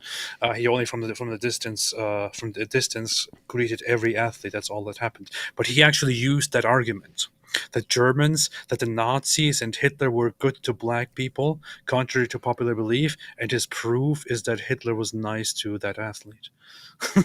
This is the idea that these people have, and it's complete nonsense. And it's so stupid. It's actually funny because this was supposed to be the Olympics.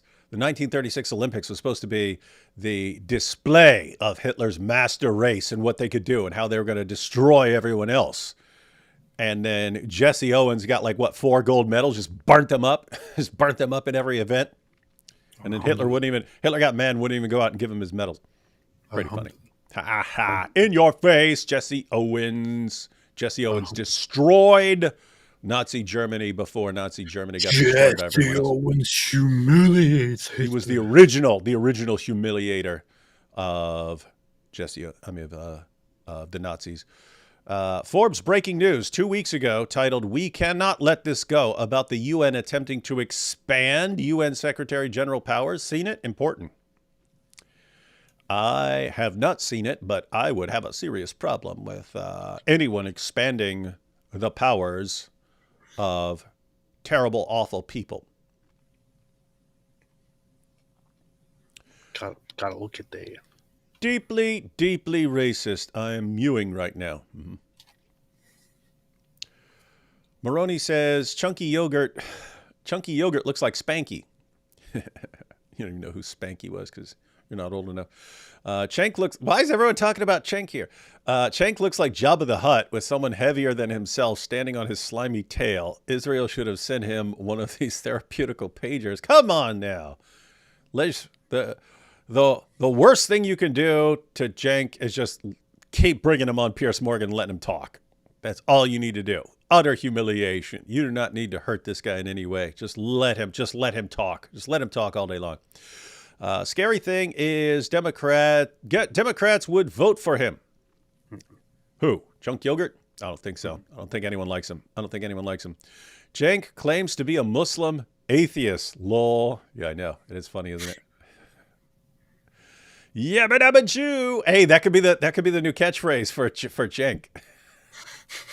Yabba dabba Jew. Please, more boom boom room. Maybe Biden or AP as Kamala Harris imitating her laughter.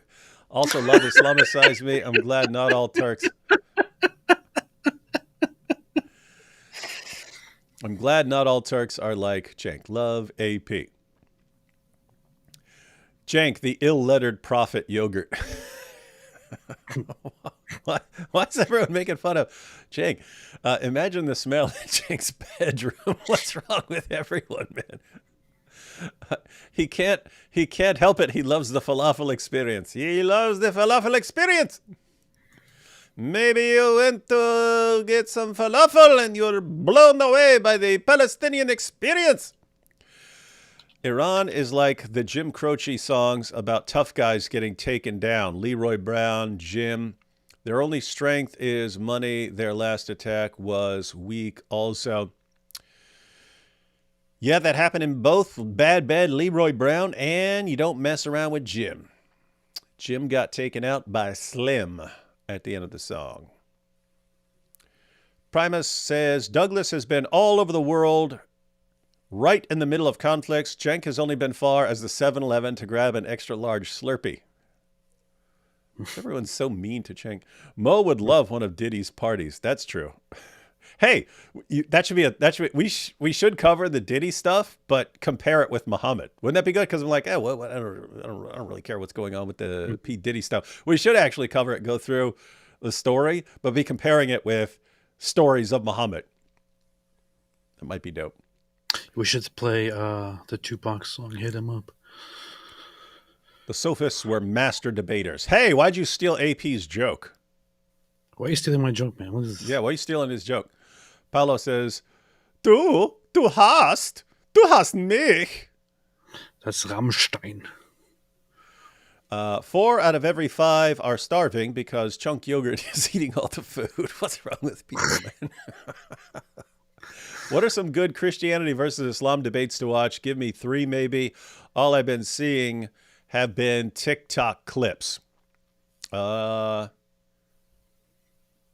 of depends on what era you like. If you want something recent, there was the Fresh and Fit debate, the 2-on-2 Fresh and Fit debate. If you want classic stuff, you can go all the way back to Josh McDowell versus Ahmed Deedat, where Josh McDowell just crushed him, and then Ahmed Deedat. I know the behind the scenes stuff, but Ahmed Deedat actually threatened him afterwards and said, "Leave here, and if you ever come back, something's going to happen to you." Also know the long time story that Ahmed Deedat's one of his daughters said that the last book he asked for, because he was paralyzed for a while, but the last book he asked for was Josh McDowell's More Than a Carpenter. Interesting stuff. So there's that. You have William Lane Craig had some good debates against Shabir Ali and Jamal Badawi and stuff. So as far as 3, yeah, I don't know. There's a ton of good debates out there. Ton of good debates. Ricky Bobby says, I've had the free version of Logos for 15 years, almost bought it every time it was on sale. I didn't have peace about it. I'm glad I waited. Yeah, because on sale on sale for a long time, they would give 25% off. That would be their big sale. And now, because it's the last chance to do it, 51% off. That is crazy. Let's see, you said, so I got the platinum and later that night lost my peace about it because I didn't go ahead and get diamond. Then they extended the time. Thank you. That's cool. That is some good stuff to go with. Ricky Bobby, make sure you watch the tutorials. You will get way more out of the app if you watch the tutorials. What's your channel called again? Who? Your channel? Apologetics Roadshow. You don't know what my channel's called? Oh, okay. Abraham Harb says, I'm certain Doug is the kid who roasted the prophet. Oh, you remember that kid? He's saying Douglas Murray. Douglas Murray was that kid. Oh, yeah. That's actually pretty funny. Ibn Sayyad was Douglas Murray. Goat Hub says, I don't hate Turks. I like AP and Hatun. They the good ones. I don't hate Turks. I like AP and Hatun. They the good ones. That's pretty good. Pretty good.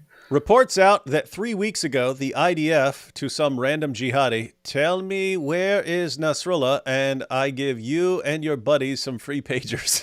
What a deal. It would be funny if they had 2 birds with 1 stone. They're like, hey, look, we know you want pagers. You know you want pagers. We'll give you thousands of free pagers. You just tell us where Nasrallah is. And you're like, oh, that's a good deal. We do need lots of pagers. Okay, here's where he's going to be. Take him out. Just give us those pagers. Bad idea, guys. Bad idea. I want to get to more clips, but there's just more stuff about Cenk here before we move on from Cenk. Cenk looks like one of our most returning customers. It's from Goat Hub here. Goat Hub. Michael says, D Wood, thanks for recommending Logos. It's what I do. It's what I do. It's what I do. And guys, it's part of some bigger stuff that you'll be finding out about here in the near future. Good night. The best video on YouTube is the court case on my channel, Wood versus Winger. Is he a nerd? Better than any debate. Yeah, I haven't seen that, but I have an idea what that's about, because we talked about it one day, and Chat GPT or whatever was answering intelligently for a little while, calling Mike Winger a nerd, and then people started programming it to give stupid, terrible answers about me. This is actually why they changed it. There were complaints about it's biased. It was trending. It was biased trending. against D Wood. Complaints about Mike Winger, and then the management of ChatGPT made adjustments to it. Yeah. Swiss Apologetic says, mit diesem Superchat schenke ich dir ein Joghurt, du Sitzdisler. Zitzdizla. Very, very nice. Zitzdizla. All right, guys, let's go ahead. AP, have you heard of the hero of all heroes, Greta Thunberg? Oh yeah, of course. This is serious. She's been also, and by the way, yes, what? She's been defending the environment since she was too young to allow any sort of criticism. You couldn't criticize her back in the day because she was a little girl. And so if you criticize anything she was saying, then you were being mean to a little girl. And so she got put forward as the champion of the environment. So she was sort of the global defender of Mother Earth. And then AOC here in the U.S. was the great defender of Mother Earth. She saved Mother Earth from being surrounded and taken from us. Yep. And more recently, she's been blasting away at Israel, screaming free Palestine and so on, going to the various protests and so on. And you think, what's the connection? What's the connection? If you want to defend the environment, do that. What are you talking about here? What are you doing here? But now she has made it all make sense, AP. What are you laughing at? It's so stupid. Like, you defend the environment and then you also stand up for the greatest environment destroyers out there. She's about to make it make sense, AP. She's about to make it make sense. And here it goes. In your face. Shame on you for doubting her. In Palestine and all over the world, the fight against colonialism and corporations' destruction of the planet are intrinsically linked. Look at Chevron. Everyone knows that Chevron is one of the world's biggest climate criminals.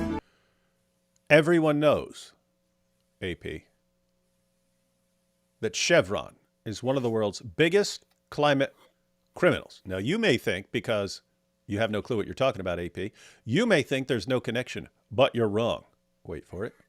But the oil giant is also fueling Israel's genocide in Palestine. Chevron is fueling Israel's genocide against Palestine. So you see, it's all connected. It's all connected. You have big oil, and they're destroying the planet, and big oil is, specifically Chevron, literally fueling Israel's genocide. What?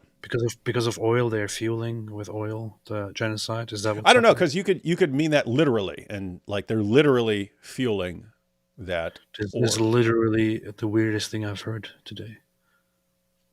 Because you're racist! You're racist against Greta Thunberg! As Israel bombs hospitals, homes, and schools in Gaza, Chevron supplies them with energy from 2 Israeli-claimed gas fields in the Mediterranean, making millions in the process. So there you have it. There you have it, AP. Chevron makes fuel, and Israel can't drive around or anything else without fuel. And so it's all connected. It's all connected, AP. So Chevron is providing the fuel that Israel is using for its genocide. You know what else? Air. You know what I'm sick of. We know what I'm sick about. The IDF is breathing air that they are using to. The Earth is supporting the genocide. The oceans are supporting the genocide. The water in the world is supporting the genocide. Rivers are supporting this genocide. Major companies around the world selling food, selling fruits, and thereby supporting this genocide. This makes me want to go throw soup on a Van Gogh painting. This makes me want to burn down the planet. Did you know that some Jews eat soup? What? This is why we have to boycott Campbell's soup. Because I saw a Jew eating some Campbell's soup once. Ending Israel's genocide in Gaza and Israeli apartheid is a climate justice issue. Got these big words there. Climate justice. Ending the Israeli genocide and apartheid is a climate justice issue. Climate justice. It's interesting she finally responded with this incoherent nonsense. But at least she responded, because people, we don't get it. We don't get it. You're the climate girl. Why are you going around free Palestine? Because it is a climate justice issue. You've got Israel here. You've got Israel here, and they're committing genocide over here, but they need gas in their tanks to get there. So it's about climate justice. What's wrong, AP? Come on. It's obvious. Climate justice. It's climate justice. So climate justice is the stupid term about what is that? Making sure that equal responsibility and equal feeling or experience of climate change or something dumb. What in the world does that have to do with the conflict? I don't even get it. Which part of they need gas in their cars, AP? True, they also need air, and they need food, and they need all kinds of other things, but you're not getting the point, AP. It's all connected. It's all connected. Alhamdulillah. And that's why Israel has to be destroyed in order to protect the environment. In the name of climate justice, surrender right now. Do you care about the rainforest? If so, Jews have to be wiped out completely. That's the only way. You know what? Free Palestine, as it's the only way to save the planet. What's that? You know what the Bible says? It says the greatest value is climate justice. That's true. And if you have to wipe Israel off the map to save the climate, so be it. Israel is destroying Palestinian lives, but And the also environment. destroying Palestinian lands and resources through its warfare and industries that pollute and destroy What resources? the environment. We cannot. No, seriously. Like that's Israel too. There's not a lot of natural resources in that area. I mean, Israel has one river, which when you see it, you think that's not a river. Where I come from in West Virginia, they would call that a creek. They would call the Jordan River a creek where I come from. They would not call that a river. They have one lake. They have one big lake. And they turned it into Israel. They turned it into a modern country with almost no natural resources and so on. So I want to know what resources are you even talking about in Gaza? What? Everybody climate. Stand by and do nothing. Last 20 I'm seconds joining here. Palestinian global calls to boycott Chevron. There we Together go. we are calling for Chevron to withdraw from its projects with Israel. Join the movement to defend human rights and protect the planet by pledging to boycott Chevron now. Well, now I know what to do, Greta. Thanks, because I definitely take orders from you, because you're a pillar of all that is good and right and decent in the world. You know what's so dumb? What's so stupid here? So her priority, that too, but her priority is of course fixing the planet, not doing any fighting related stuff, fixing the planet, focusing on climate change. Because to her, all of these ideas of nationalism and borders and this and that, all of that doesn't matter. What we really need to focus on is fighting climate change. And here is why she, like many others, is completely stupid and has no idea what she's talking about when she then thinks that free Palestine is a climate justice issue or is a climate change issue, and that Israel is the one preventing justice here. The Palestinian side here, Hamas and other terrorist organizations, the only reason that they are fighting, the only reason that Israel and the other side are fighting, is that the Palestinian side doesn't want to accept the borders as they are, and doesn't want to accept the ideological differences and doesn't want to make peace in the long term. So they have several issues. They have a nationalist issue. It's very ironic. They actually want an ethno state, an ethno-national state. This is one issue that the Palestinians have. They want Islamic dominance and being free from Jewish control. And 3, they simply want to reject any border changes that happened in the past because they lost the war they started, and they want to have more borders and eventually want to take over the entire land. All of this is not necessity. They're not fighting out of necessity. They're fighting because of ideologies. They're fighting because they're choosing to fight. They could stop with those things and instead focus on the climate. If the best thing to focus on, if the most important issue to focus on is indeed climate change, if we are to grant Greta's point here for a second, then it is the Palestinian Arab side that is causing the problem here, because they are insisting on their pathetic values and not focusing on climate change. They are keeping the fight going.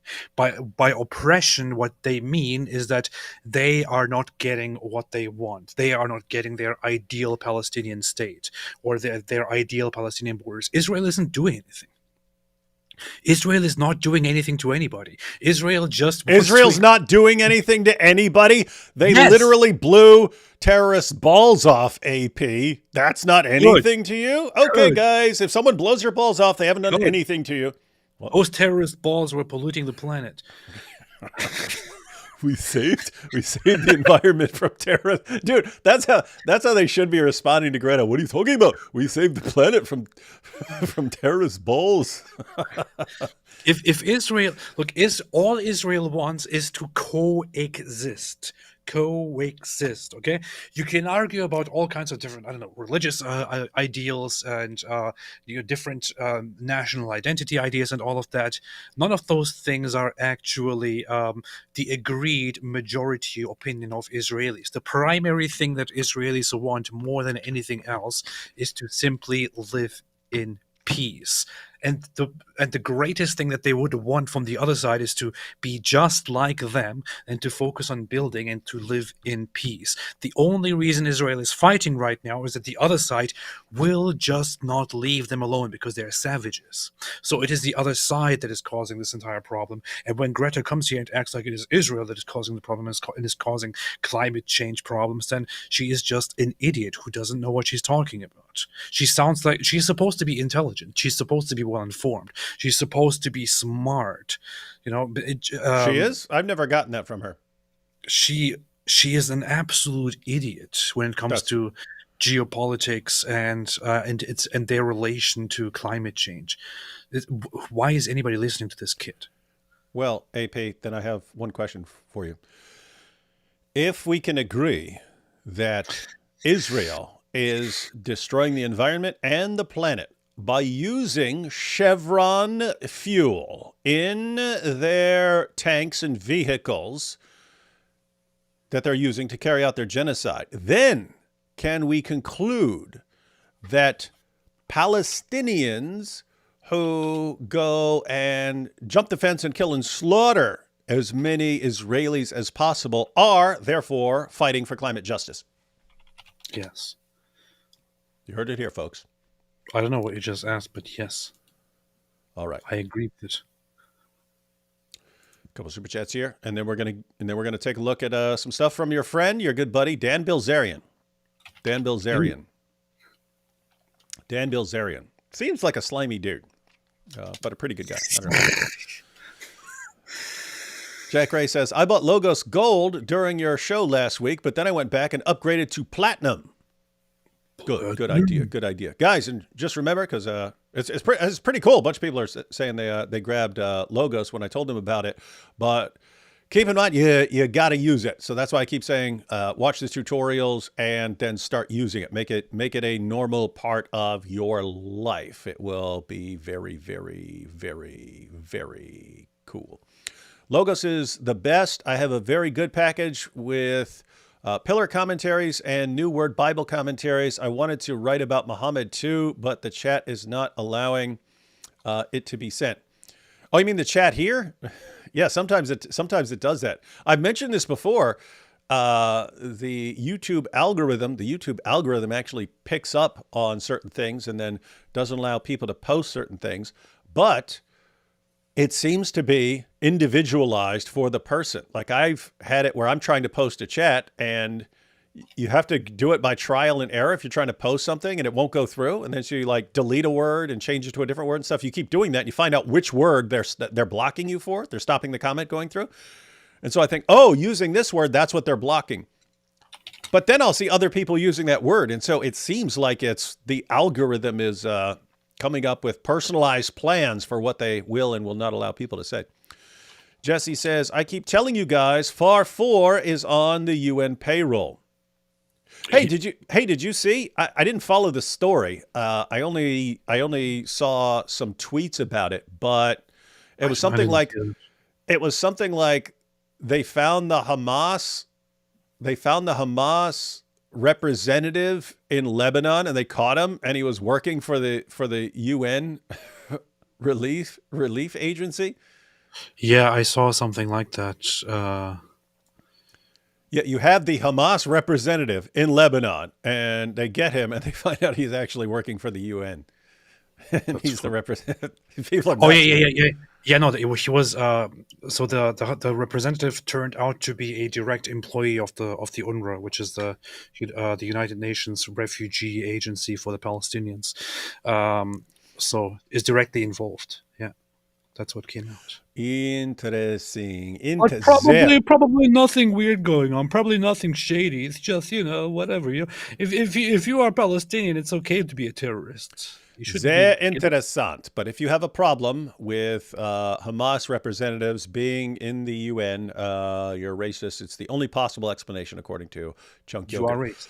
Heard from someone she has an OnlyFans account called Destroy Mother Earth Hypocrite, Inshallah. Greta. How dare you?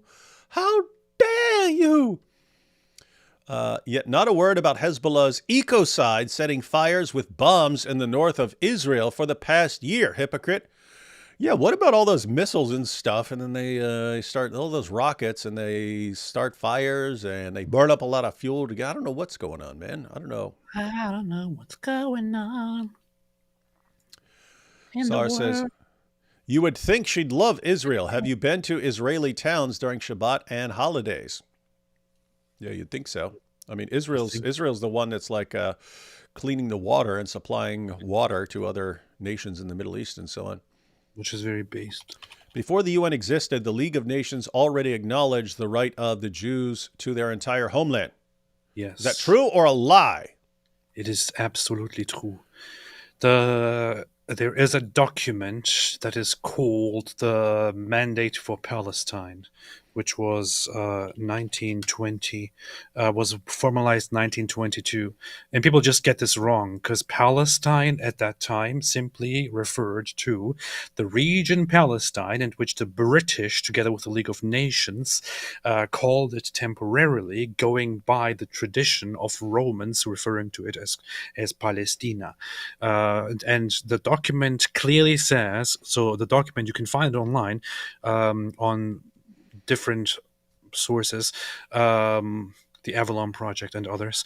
It says it directly confirms that in the mandate for Palestine, in this entire region, the homeland of the Jews, which is historically tied to them, shall be reconstituted, so shall be reestablished.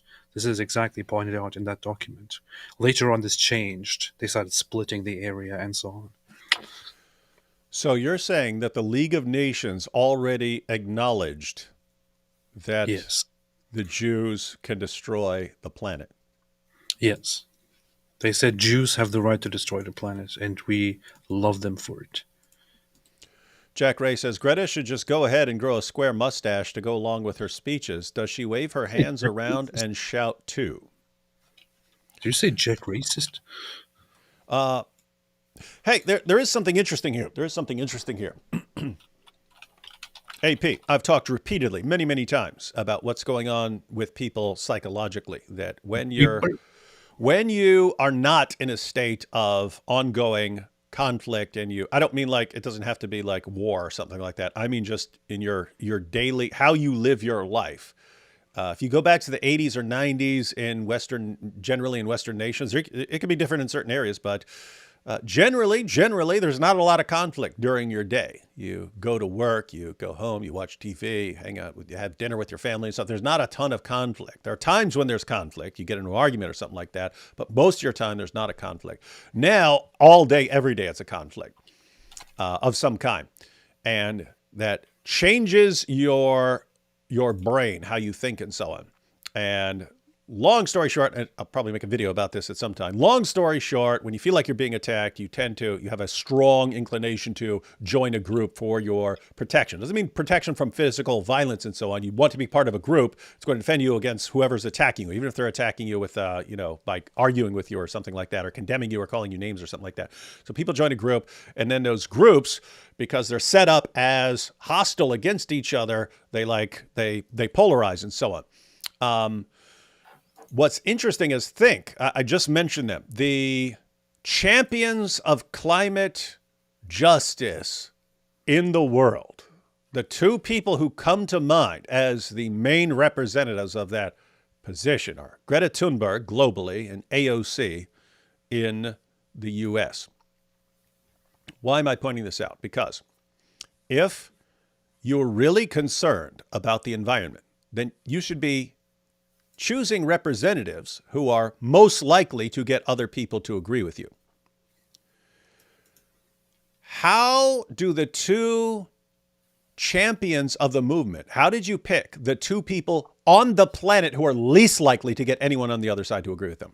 I mean, if 8 billion people in the world, if you picked the two people on the planet who are going to be most revolting to the other side, as far as your cause is concerned, it's Greta Thunberg and AOC. Those are the two. Those are the two people on the planet who are least likely to win any support from the opposing side. Think about it. You could get people like some movie star that people tend to like, or a musician that people tend to like, and get that person saying, hey guys, we got to take care of the environment and so on. Instead, you get the two people who are far more likely to get other people to go, you know what? No, I'd rather burn the planet to the ground than be on the same side with you. That's who you get as your representative. Why? Because things become so polarized. That's who you choose for your group. You're not trying to get other people on the other side to agree with you. You want your own positions to be revolting to the other side to do it and so on. And this is just a built-in tendency with people when they feel like they're being attacked. You join a group, and then you become increasingly hostile, and you choose representatives for your group that are the most revolting and horrifying to the other side. And then you wonder, look, they're not agreeing with me. They're not agreeing with me. Of course, you're like the last person in the world I would agree with. You know what's funny? Why is it funny? Was it funny? Wait. You think the environment is funny? Yes, I think it's hilarious. You think climate justice is amusing? It's a joke to you? It's something for you to laugh at? Yes. Oh, cool. Yes. The funny thing is, I'm looking it up now. The general assessment is that, first off, Israel has compared to 50 other countries, a relatively low share of CO2 emissions by country. So focusing on Israel here, before so many other countries like Pakistan, Egypt, neighbors, and other countries is kind of weird. Of course, it's very weird. You could focus on Iran, for example, instead of focusing on Israel. Secondly, the general assessment, apparently, in climate change assessments and developments by country, Israel is doing a relatively good job in trying to control climate change, climate impacts, and all that. Although, despite facing significant difficulties. So she could talk about so many different countries if climate change is the big deal that she is worried about. Instead, she decides to focus on one country that is relatively insignificant in terms of causing climate change in the world, and that is also, on the other hand, contributing to a lot of human development, which also, by the way, makes it more difficult for them to fight climate change because of a booming economy and constant inventions and developments and so on. This is just why in the world, if climate change is your issue, would you then focus on Israel?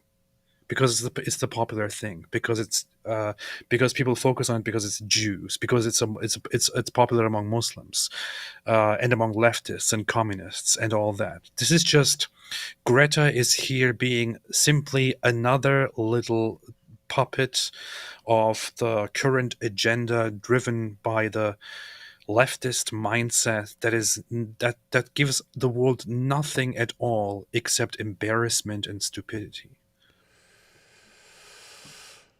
That is quite possibly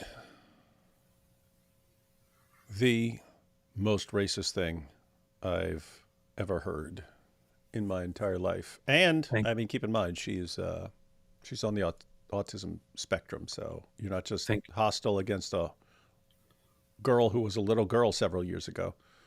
It's also towards people who some people have issues, AP. You just have no concern at all for them. That seems like a high score for me. And you hate the environment. Thank you. And you hate the environment. I clipped Mike Winger saying, "I'm all brain," or as he would say it, "I'm all brain." I like Spock. You're welcome. We transfer. I don't know how to use that. Send it to us. Send it to us on Twitter. I would like to make fun of Mike Winger. Are you actually typing that in to try and get that, AP? No. I'm still looking at Israel and climate change. Josh says, notice all this conflict hinges on a single lie, that this faux identity of Arab Palestinians has ever had sovereignty or autonomy over Canaan. Alhamdulillah. That's why people got to learn some stuff and keep spreading it. Alhamdulillah. In the few explicit mentions in the New Testament of the language Jesus spoke, it says Hebrew in the original text. By the way, not Aramaic. See Acts 24, 26, 14, John 23, 2016. Bad news for the anti-Hebrew clowns. Oh, you talk about the gropers? The gropers? Goat Hub says... It also says Shebrew. If one sends pagers to one person... What's wrong with you? If one sends pagers to one person, it's as if they have sent pagers to all mankind. That's good. That's YouTube good. Super Chat wouldn't let me say what I wanted to say, lol. That's pretty bet good. It was something pretty creepy. Pretty. D-Wood, please show the colored website or app Yakub you often used to list. We don't say colored anymore. This is considered racist. Get with the times. What's wrong with you? You often use to list Quran verses. I can't find this. Yeah, it's actually taken down. The person who, I mean, it's still there. It's weird. It's a weird link where they had it directed towards. It was like QuranBrowser.com, and then the person who had it forgot to renew the website domain. So now it's stored somewhere. I can still use it. I have access to it, but it's not a normal site anymore. So. Yeah. I actually want to. I want to get some programmers. I actually asked some tech nerds about it. They said it'd be a ton of work because no one actually has the password anymore to get into it and stuff like that. Because I wanted to just make a new Quran browser. I said, hey, can you take that? Because it's got 10 different translations and the Arabic transliteration at the bottom. Can you take all that content and do it? And I'll just make a new Quran browser and stuff. They said it would be very easy if they had access to it to get all the data, but they said it's a nightmare if they can't get into it, and they can't get into it. So anyway, not sure, but if they can figure out a way, then I will make my own Quran browser with all that same stuff on there. Yeah, well, this is pretty hilarious. I'm looking at emission of greenhouse gas emissions by country. and percentage of the global world share, Israel is on 62 of countries, even behind countries like New Zealand and others. So it's very, very hilarious. Egypt is on 27. I'm sure she will criticize Egypt next and say, we need to boycott Egypt. The fight against Egypt is a fight for climate justice. AP, why are you so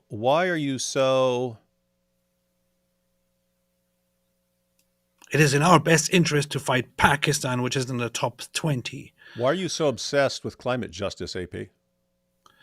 I just can't let it go, man. I wake up in the morning and I think about climate justice. I'm like, Hey. CJ, climate Hey, is this that dude? Is this that dude? Let's say Apologetics Roadshow. You must watch a video made by Moshe Feiglin, former Israeli parliament member. The name of the video is Ali Khamenei. This is the day of judgment. Oh, is that the video you sent me?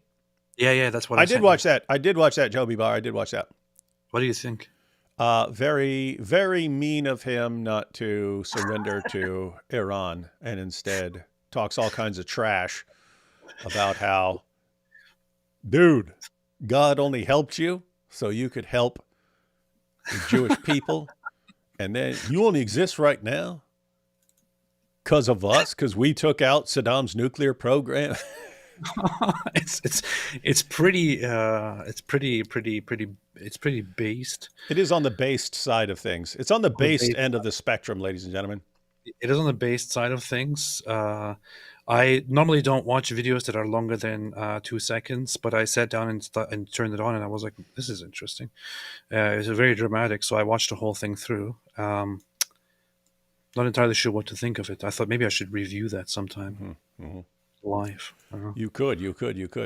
We'll jump into some tweets here from your buddy Dan Bilzerian after this super chat here. Hey, Dr. Wood and AP, sorry, this is off topic, but is mutta marriage and halala marriage the same?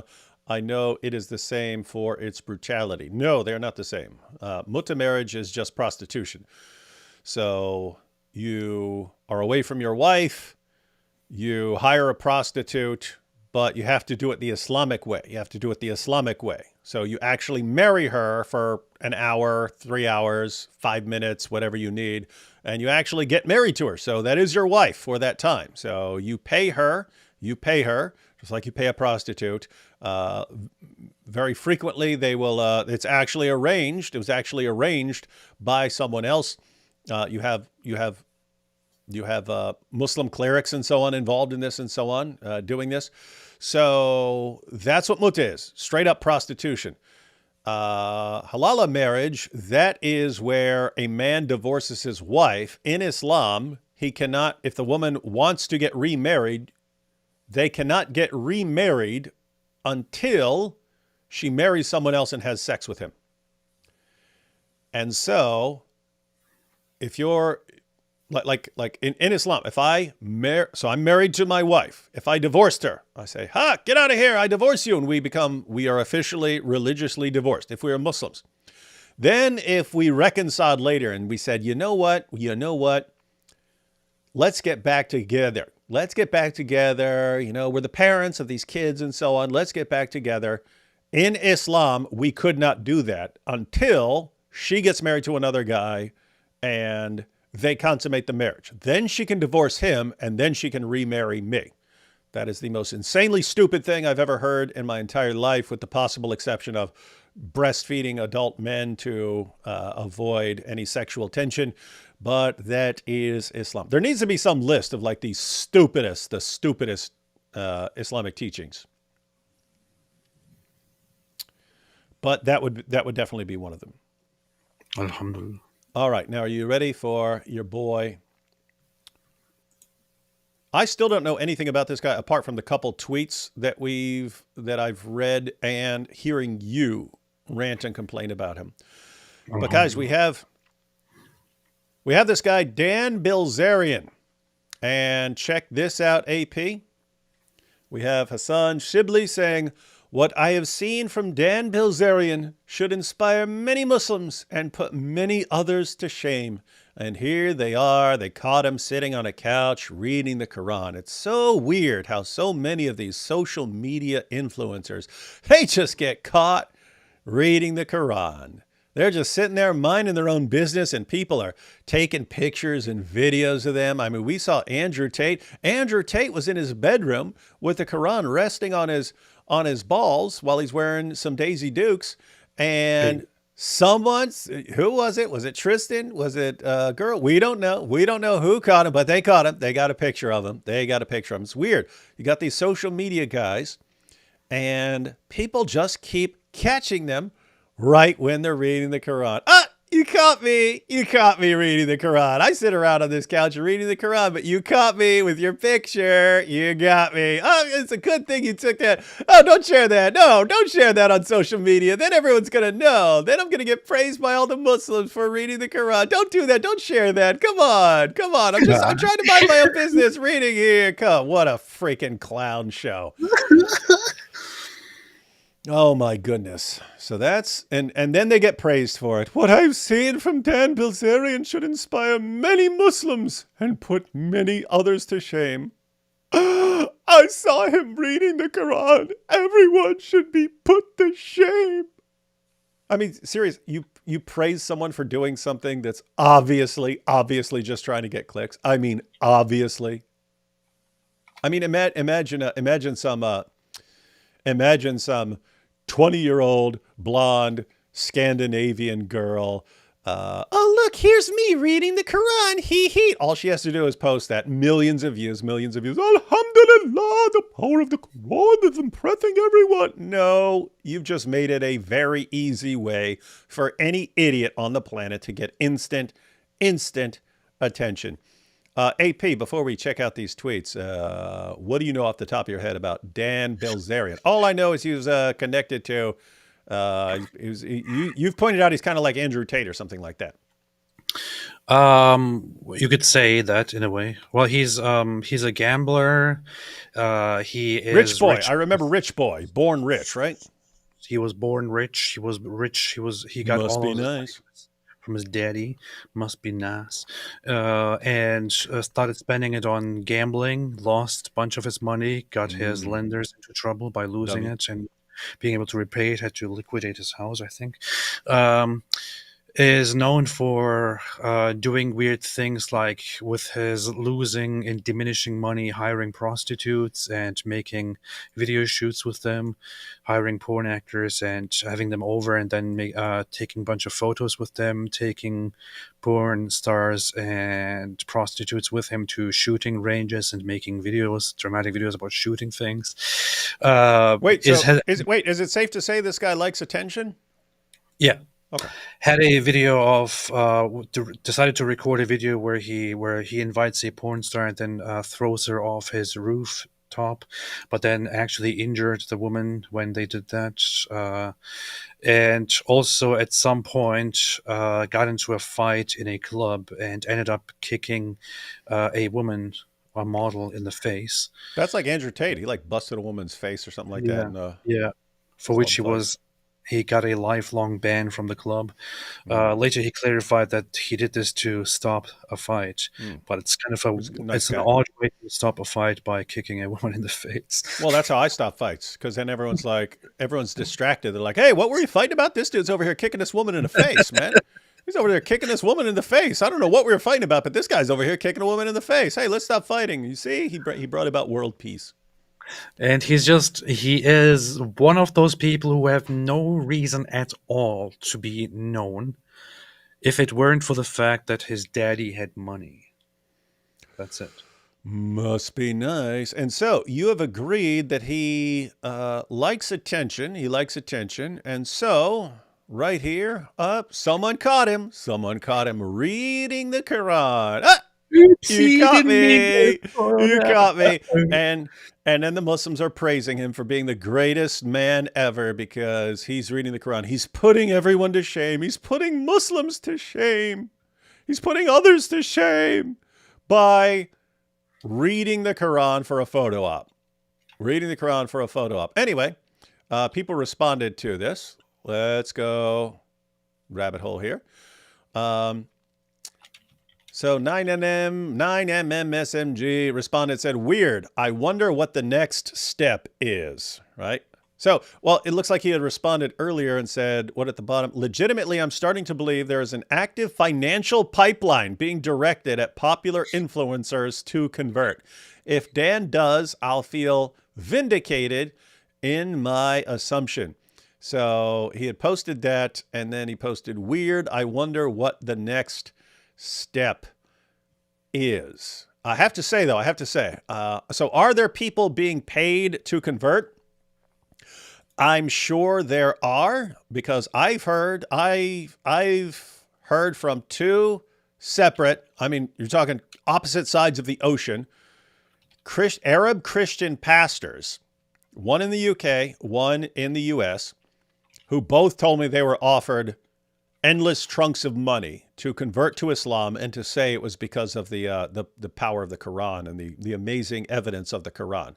So I know the offers are being made, and then you see people who actually convert, and it's okay. I know for a fact, offers are being made. Here's a bunch of money if you claim to convert to Islam and say it's because of all the evidence and so on. So I know it happens, but as for any individual person, I can't tell, because there's also the benefit of just, you get a ton of attention. You get a ton of instant praise and attention if you convert to Islam. So if you want instant attention, just say, hey, all the powerful evidence of Islam convinced me that it's true. You could do it just for that. You could do it just for the attention. So I don't know who's getting paid and who isn't getting paid. And Dan Bilzerian here, I don't know. Does he just want attention? If so, that would explain things. Is he getting paid and this is all part of the plan? Don't know. But yeah, these things happen. And AP, what was it back in the day? What was it, Tristan who said he was offered? Yeah. Tristan said that he was offered benefits in the Middle East if he converted to Islam. And his response to that was, of course, the great self-praise. And of course, I rejected that, because what kind of a person would I be if I converted to Islam for benefits? I want to be like my brother. I'm not talking about my brother, though. My brother, of course, made a different decision. But of course, it has nothing to do with this topic. Anyway, let's skip to the next topic. Better man than my brother. All right. So this guy actually pointed out, hey, this looks awfully suspicious here, given what's going on. And Bilzerian actually responded. Bilzerian responded to him. He says, I haven't converted or been paid $1. I was reading chapter 12, Joseph, which is also a story in the Bible. The Old Testament has been trampled on and rewritten. Bottom line is, any religion that says Jews are God's chosen people is obviously lying, and the Pope is a sellout. Wow, man. Wow. It's already giving Dawa talking points. The Bible's been corrupted. The Quran says that Jews were chosen people. Wait. You're getting ahead of ourselves.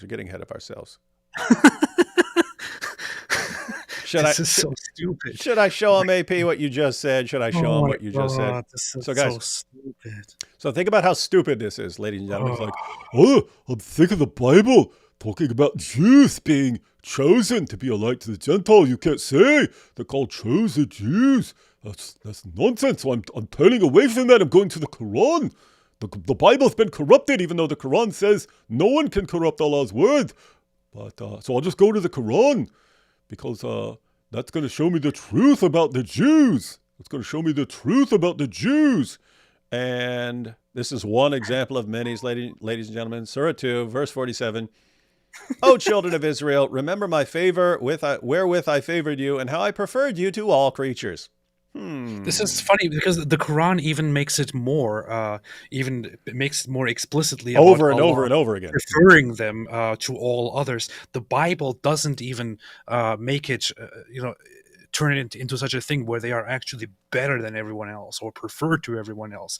The Bible says that God chose them, that they have a special place, and they need to stick to the covenant if they want to retain that, and so on. The Quran just simply says Allah favored you above all others.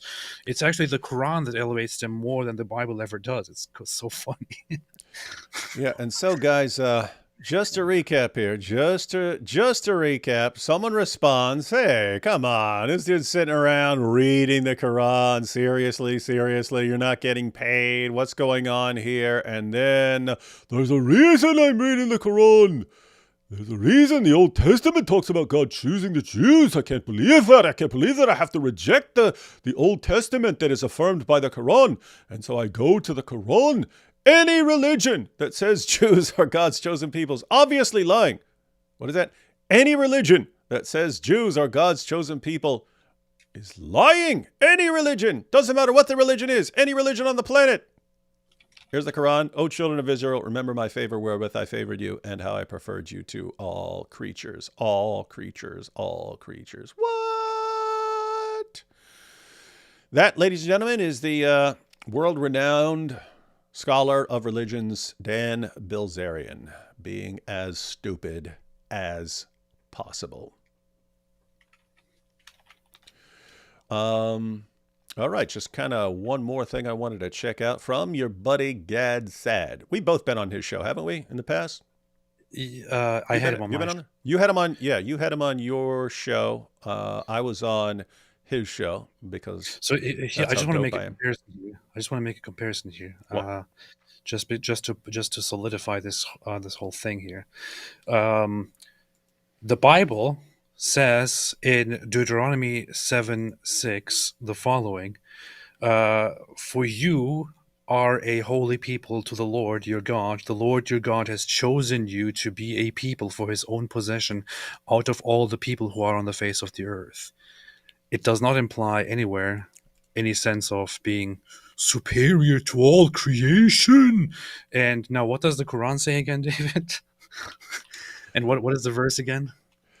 Well, there are a ton of them. But the one I just put up there, "O children of Israel, remember my favor wherewith I favored you, and how I preferred you to all creatures."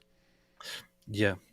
Over all creatures. So honored you above all creatures, whatever the other translation you want to go to. So in the Bible it is "I chose you of all the people on the face of the earth." In the Quran it is "I prefer you over all creatures." Mm-hmm. It is actually the Quran that you should be calling a lie then, if this is your problem.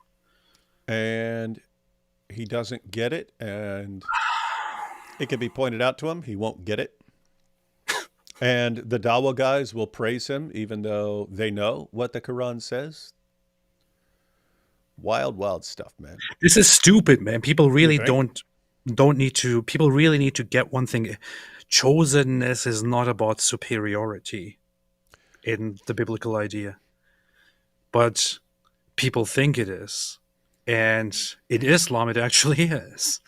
And Islam actually rebukes the Jews and makes Muslims superior to all creatures, and makes non-Muslims inferior to all creatures, including cockroaches. This is an Islamic idea. If people really had a problem with such ideas, they should have a problem with Islam, with the Quran, not with the Bible or with Judaism. Weird, wild stuff. Leftists fall for emotional propaganda. Ignore facts. No, leftists are all about facts. Just look at Cenk Uygur. Pierce keeps calling Israel occupiers just because they cut off the free electricity Palestinians get. What's wrong with him? Yeah, Pierce is cool in some ways, but he's got some issues in other ways. My grandmother moved on to her reward recently, and I inherited her cat, Bob. Alhamdulillah, Bob. Alhamdulillah.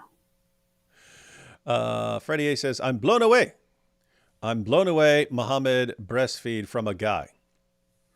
I'm blown away, Muhammad breastfeed. Yep, that was his uncle Abu Talib.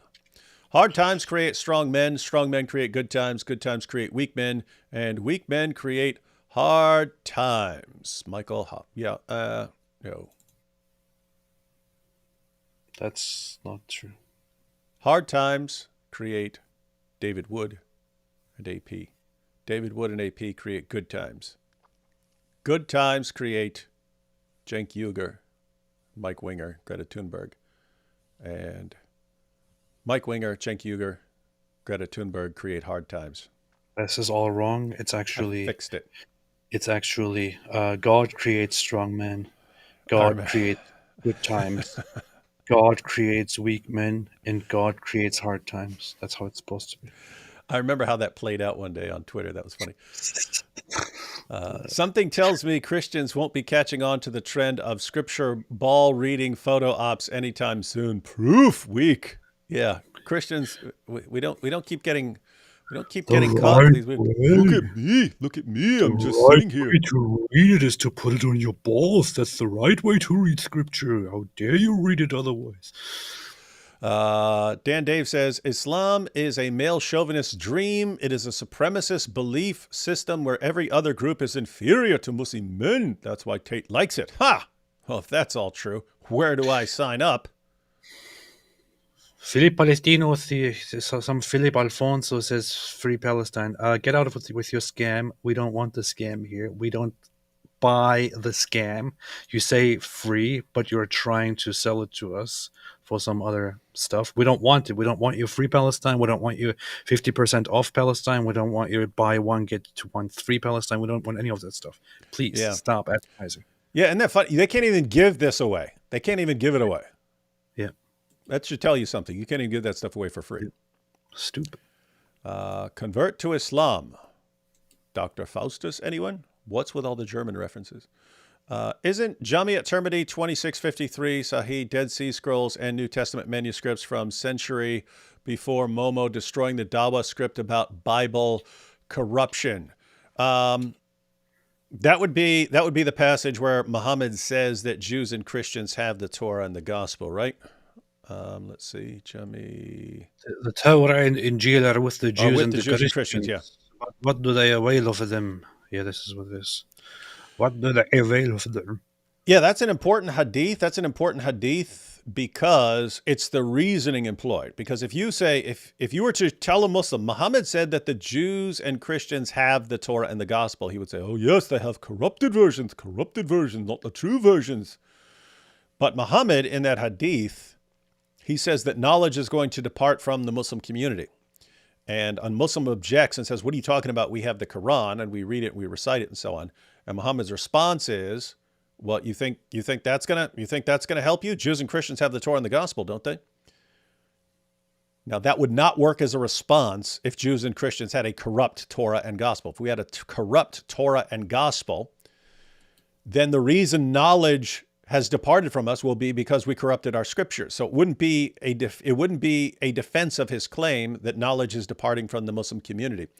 And so Muhammad's response only makes sense if he's saying, guys, even though you still have the Quran, knowledge is going to depart from you because you're not going to understand it. You're not going to understand it. And to prove this, Jews and Christians have the Torah and the gospel, and look, they don't really understand it. They're misunderstanding things and coming up with false doctrines and so on. So yes, that is very important on the issue of Bible corruption. Israel is making us Iraqi war vets proud, yet sad. They are doing so fast what we were supposed to do many, many years ago. The fact a new generation is dealing with this is our failure. We wanted this. Yeah, AP and I have talked about that. You know, back in the day, you fought a war to win, and then you imposed conditions to make sure things were fixed. And now, even if you win a war, it's politicians will jump in there and screw everything up and make sure it's all destroyed. Back in my day. And then you end up in the exact same situation over again. Yeah. And then, sorry, great Tim Pool always brings that quote up. Which one? Which quote does Tim Pool bring up? I don't know what this is in reference to. The one about men creating things. Yeah. That's what men don't create things. That sounds like a Tim Pool thing. All right. Sounds like blasphemy. That's what it sounds like. Gad Saad. You familiar with him? Never heard of him.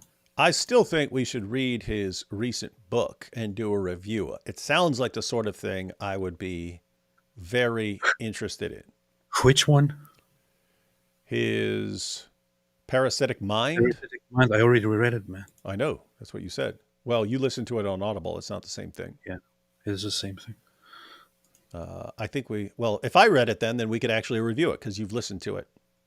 I would have to probably listen to it again. I think it would be cool to pick books that might be helpful in screwed up times, read them, and if there's good stuff, recommend them. That's what they But do. you had an objection recently. Much like Dan Bilzerian, we have this ongoing objection. You know what's crazy is, as you pointed out, like it's pretty clear what chosen means in the Bible, and it's not what all these guys say it means. It has nothing to do with what these guys say. If you ask these guys, what does God chose the children of Israel mean in the Bible? It means they're there to conquer the world and slaughter us all, and do this, do all the things that Islam says that Muslims should do to the world. That's what it says. It's like, no, it doesn't at all. That's not what it means at all. In fact, the dumb interpretations you guys give of that are, God specifically says he's not telling them that. I mean, he specifically tells them that it's not because you're great. It's not because that's not why I'm choosing you. I'm choosing you because these guys have done messed up stuff and I'm bringing you in to punish them. And he says, and if you do the exact same things that these people do, I'll punish you in the exact same way. And he says, I've chosen you to fulfill my promise to Abraham. But he warns them, you do the same thing other nations do, I will treat you exactly like the other nations. And they are chosen to be a light to the Gentiles and so on, things like that. As far as you're this superior people and everyone else is garbage and you get to walk all over them and conquer them and so on. No, that's not what it means. That's what it means in Islam by saying Muslims are the best of peoples ever raised up for mankind. Surah 3, verse 110. Surah 98, verse 6. Jews and Christians and polytheists are the worst of creatures. That's the idea you find in the Quran. But everyone blames the Jews for thinking that. And you have Muslims attacking Jews by accusing Jews of believing what Islam teaches. And that's the great condemnation. What are you laughing at?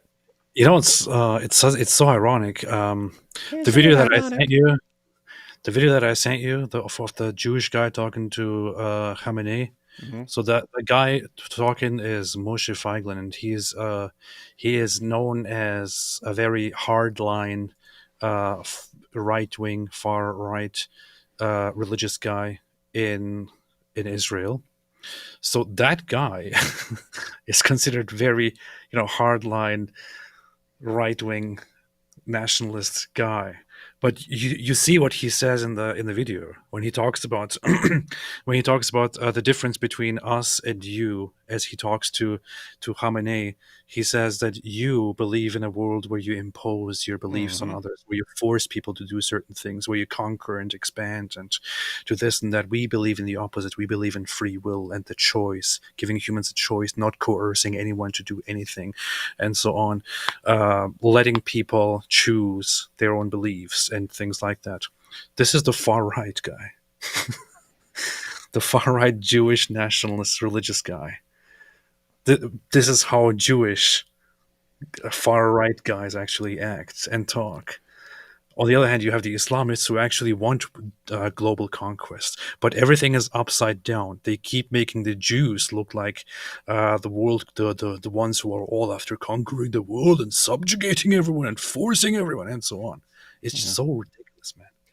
And it's interesting because if you in that video, he's saying, in effect. So if this guy's the far right, so if this guy's the extremist, he's extreme about a person having to freely decide whether he wants a relationship with God in this way and so on. And so it's amazing. It's like the extremist is your personal freedom is extremely important and you can't impose that on people and so on. Anyway, wild stuff. Mm-hmm. But let's go ahead and check out this. So this was a response to Gad Saad. It said, tell me, what is the difference between we are the master race and we are God's chosen people? Mm-hmm. Hang on. You know it's serious because 1, 2, 3, 4, 5, 6, 7, 8, 9, 10. 10 question marks. That's like, what's the difference? What's the difference between Germans trying to exterminate entire groups of people and people saying, hey, God chose us to be a light to the Gentiles? Well, this is so funny. Anyone who ever asks this question or makes this objection is obviously not a Christian or a Muslim, or doesn't know anything about Christian or Muslim texts or beliefs. Or you don't know anything and this random groper does. Chucky Espinoza. You going to challenge the great scholar of religions, Chucky Espinoza? Huh? Shame on you, sir. Shame on you. But, so this was a response to Gad Saad, and Gad Saad responded to this. He said, Gad Saad's an atheist, as far as I know, right? Yeah. Okay. So Gad says, while I'm not a fan of the chosen people appellation, it refers to being chosen by God to lead a virtuous life by example so that other people may be inspired to do the same. Exactly. Being the master race in the Nazi sense is to have the green light to exterminate others who are inferior to you. Exactly. Judaism is, by definition, not expansionist. Exactly. It might be construed as theologically arrogant, but then again, Yes.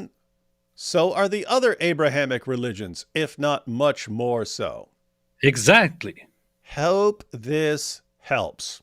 Exactly. What's crazy is no matter how many times you point this out, they just keep saying, Oh no, Jews, they say they're chosen. If they say they're chosen, they're saying they're going to crush and exterminate all the people. This is why they want to take over the entire Middle East and then the entire world.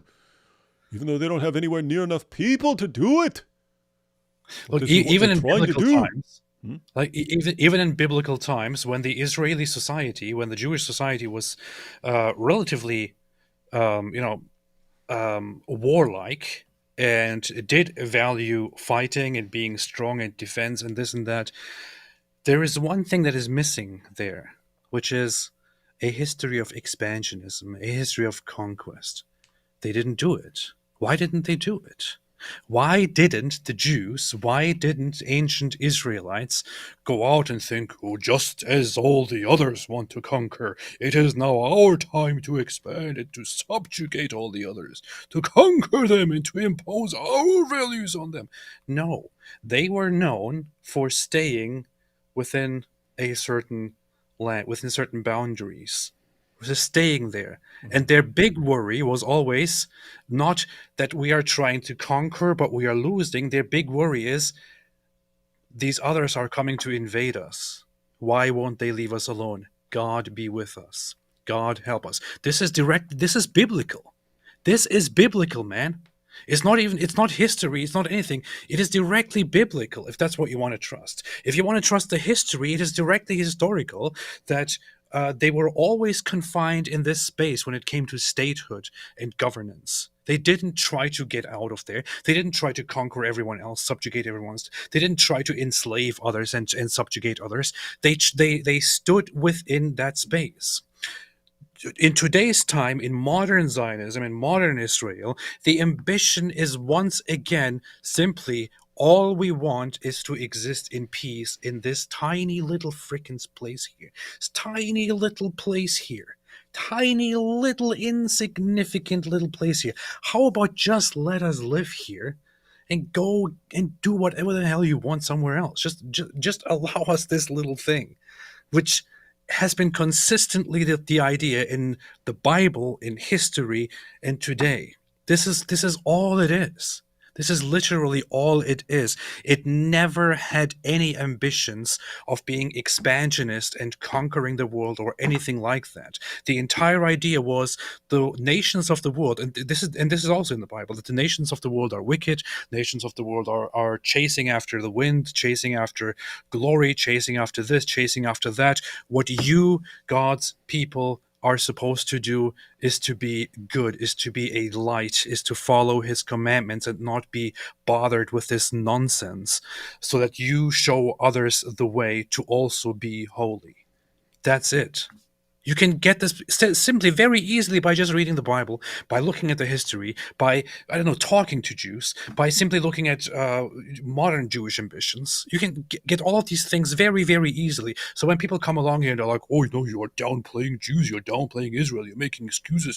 They want bloodshed, they want conquest, they want oppression.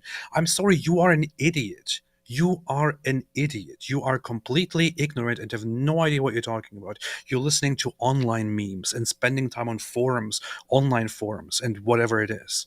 You're talking nonsense. There is no Jew in the world, no religious Jew who says, when the time comes, we will go out and conquer everybody. This is not a Jewish idea. You know, it's interesting. There are all these passages. We might want to make a video about this someday.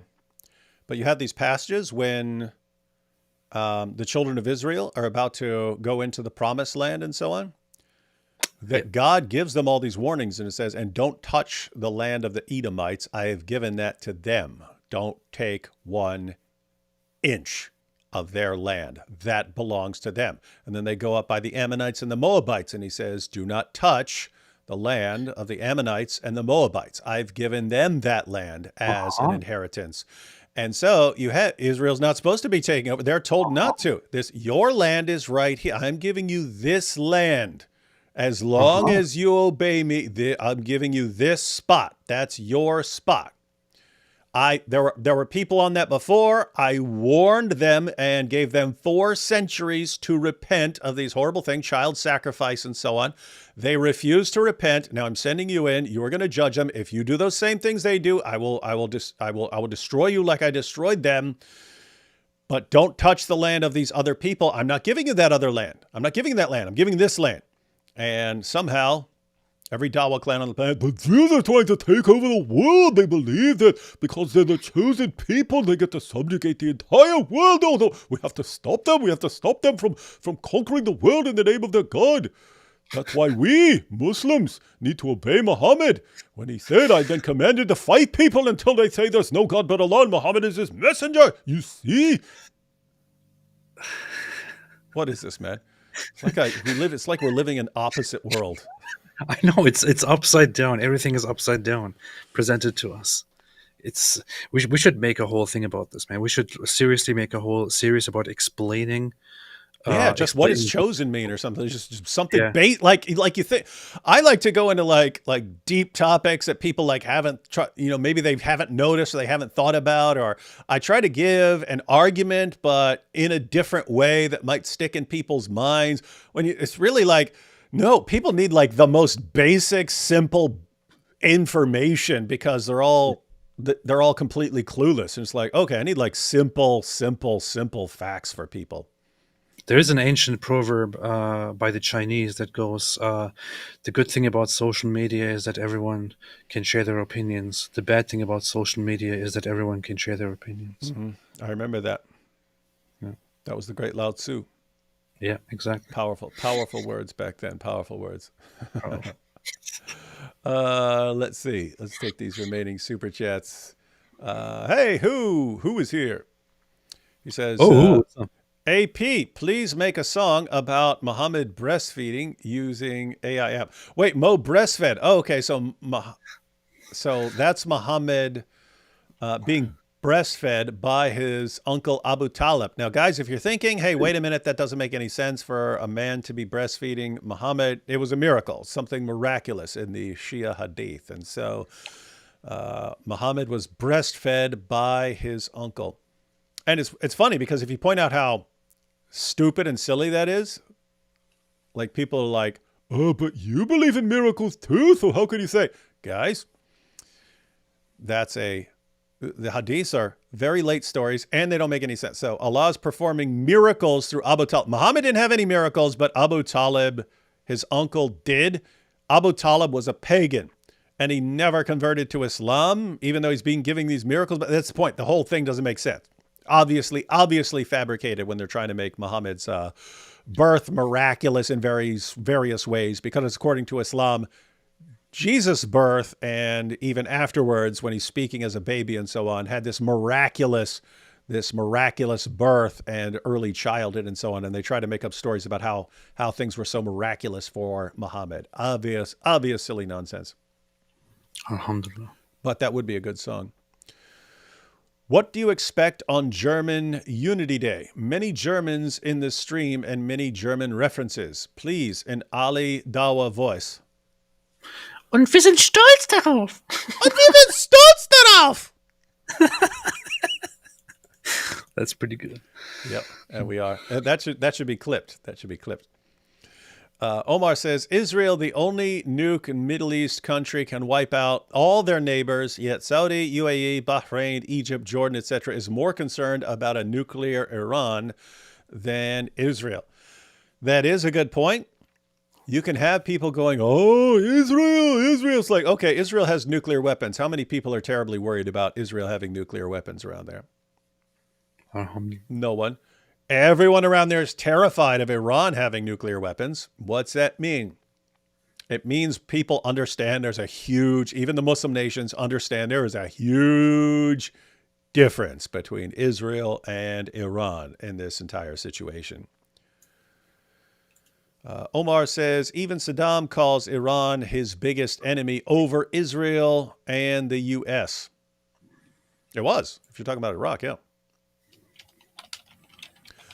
Dan Dave said, I met someone who is LGBT for Palestine. This is a question for you, AP. I met someone who is LGBT for Palestine, and she said she saw Palestinians as oppressed people like herself. What to do with this kind of thinking? Wait. I met someone who is LGBT for Palestine, and she said she saw Palestinians as oppressed people like herself. What to do with this kind of thinking? So you ask, hey, why are you supporting her? Why are you supporting these people? Oh, because they're oppressed and I'm oppressed. See, that's why I support them. All us oppressed people need to unite.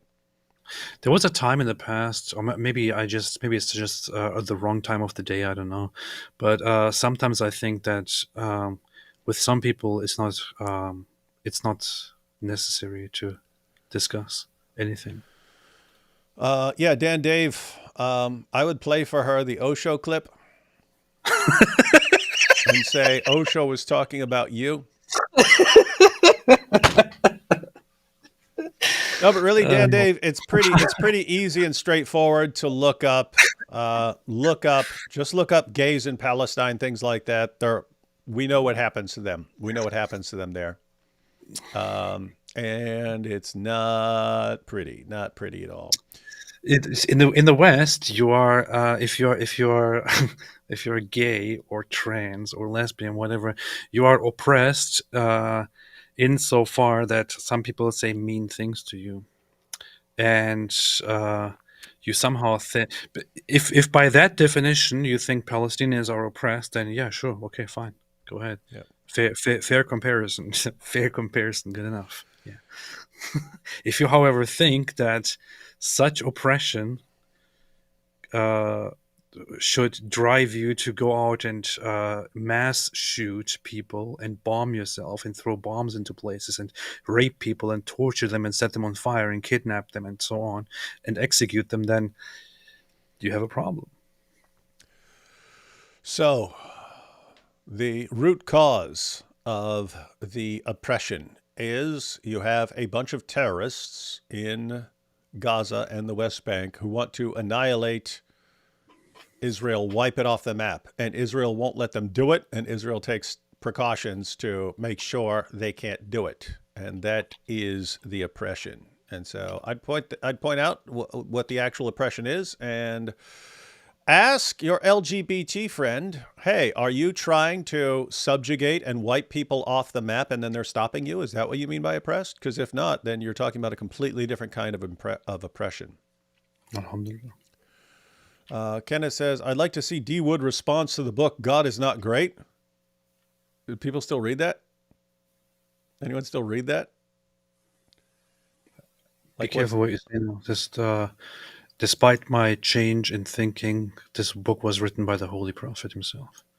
It's like, David, you have to respond to Bertrand Russell's Why I'm Not a Christian. Michael Feldman says, this is not a joke against AP. Has anyone heard about the Turks giving money to New York City Mayor Adams? Was that Turks? Was that Turks, or was a big scandal he was taking money? I think it was. I saw a headline where he said that that Turkish peeps approached him and offered him certain benefits and stuff. But since I don't care about these politics, I didn't read any further. Wow. Scandal. Dan Dave says, is there anything in the Quran that is actually right? They get all historical people like Jesus, Alexander wrong. The description of the world is wrong. Real challenge should be finding something right in it. No, there are correct things in the Quran because Muhammad was stealing lots of stuff. Almost everything in the Quran he's stealing from other stuff, and he'll just twist it to make it Islamic. So who's like the most, who's popular in our time? It wouldn't matter. Whatever you think is the most important. Like if you were a huge Taylor Swift fan or something like this, and you were like, "Hey, Muhammad, did you hear Taylor Swift? His new song is so banging." Then Muhammad would go back and write, "And Taylor Swift has said, I'm a true prophet." And so that's how it worked. He's taking stories and so on. So yeah, you end up with a lot of nonsense because there are lots of there's a bunch of stupid stories circulating. But you do end up with, he couldn't tell the difference between accurate information and non-accurate information. But you do have things in there. In fact, Dan Dave, if you check out, it's one of my recent videos. It shouldn't be too far back. But if you check my videos on this channel, there's one recently where I call it something like, I'm an Islam critic, but these Quran verses are awesome. You could check that out. I'll give you some examples. Yeah, the Quran would say things like, and they ask you about Kim Kardashian, say, Allah has blessed Kim Kardashian with great bounties, and so on. Mm-hmm. But so there are some things where it's actually accurate. For example, it at some point it calls Muhammad ignorant or unlettered. I would say that is accurate. On another part, it says that calls him a sinner. Repeatedly tells him to repent of his sins because he's a sinner. It says that, and they say that he's insane. Mm-hmm. That's a very good point by the Quran as well, and so on. So there are, of course, accurate things in there. Yeah. Mm-hmm. That's true. And repeatedly pointing out that Muhammad couldn't perform miracles and so on. Oh yeah. Good stuff. There's good stuff. Michael here says, "You see, you're done. You're finished, boy. Look at me. You know you're done." I added that myself.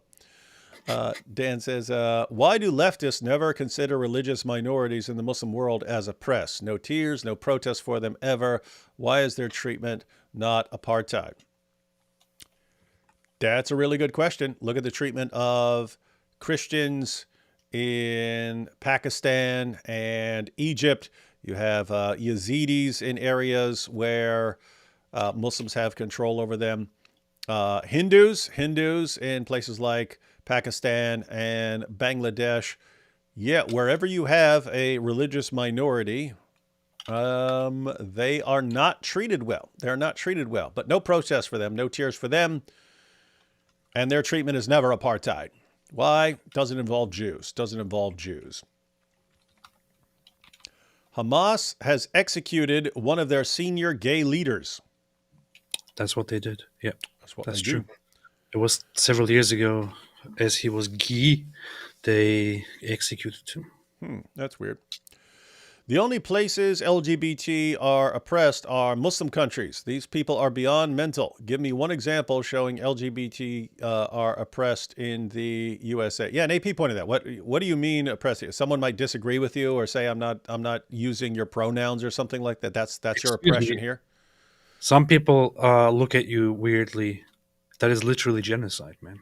Yeah. Don't downplay this. And you have other places where they would beat you to death, or if they made it official, would sentence you to death and toss you off a roof or hang you from a crane or something like that. What is their culture? their culture. So. Yeah, but it's okay because they're oppressed. By who? By the Jews. The Jews won't let them exterminate them. Ah!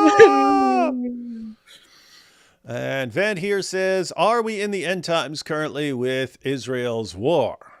Going to give you the straight answer, Van G official. You don't know.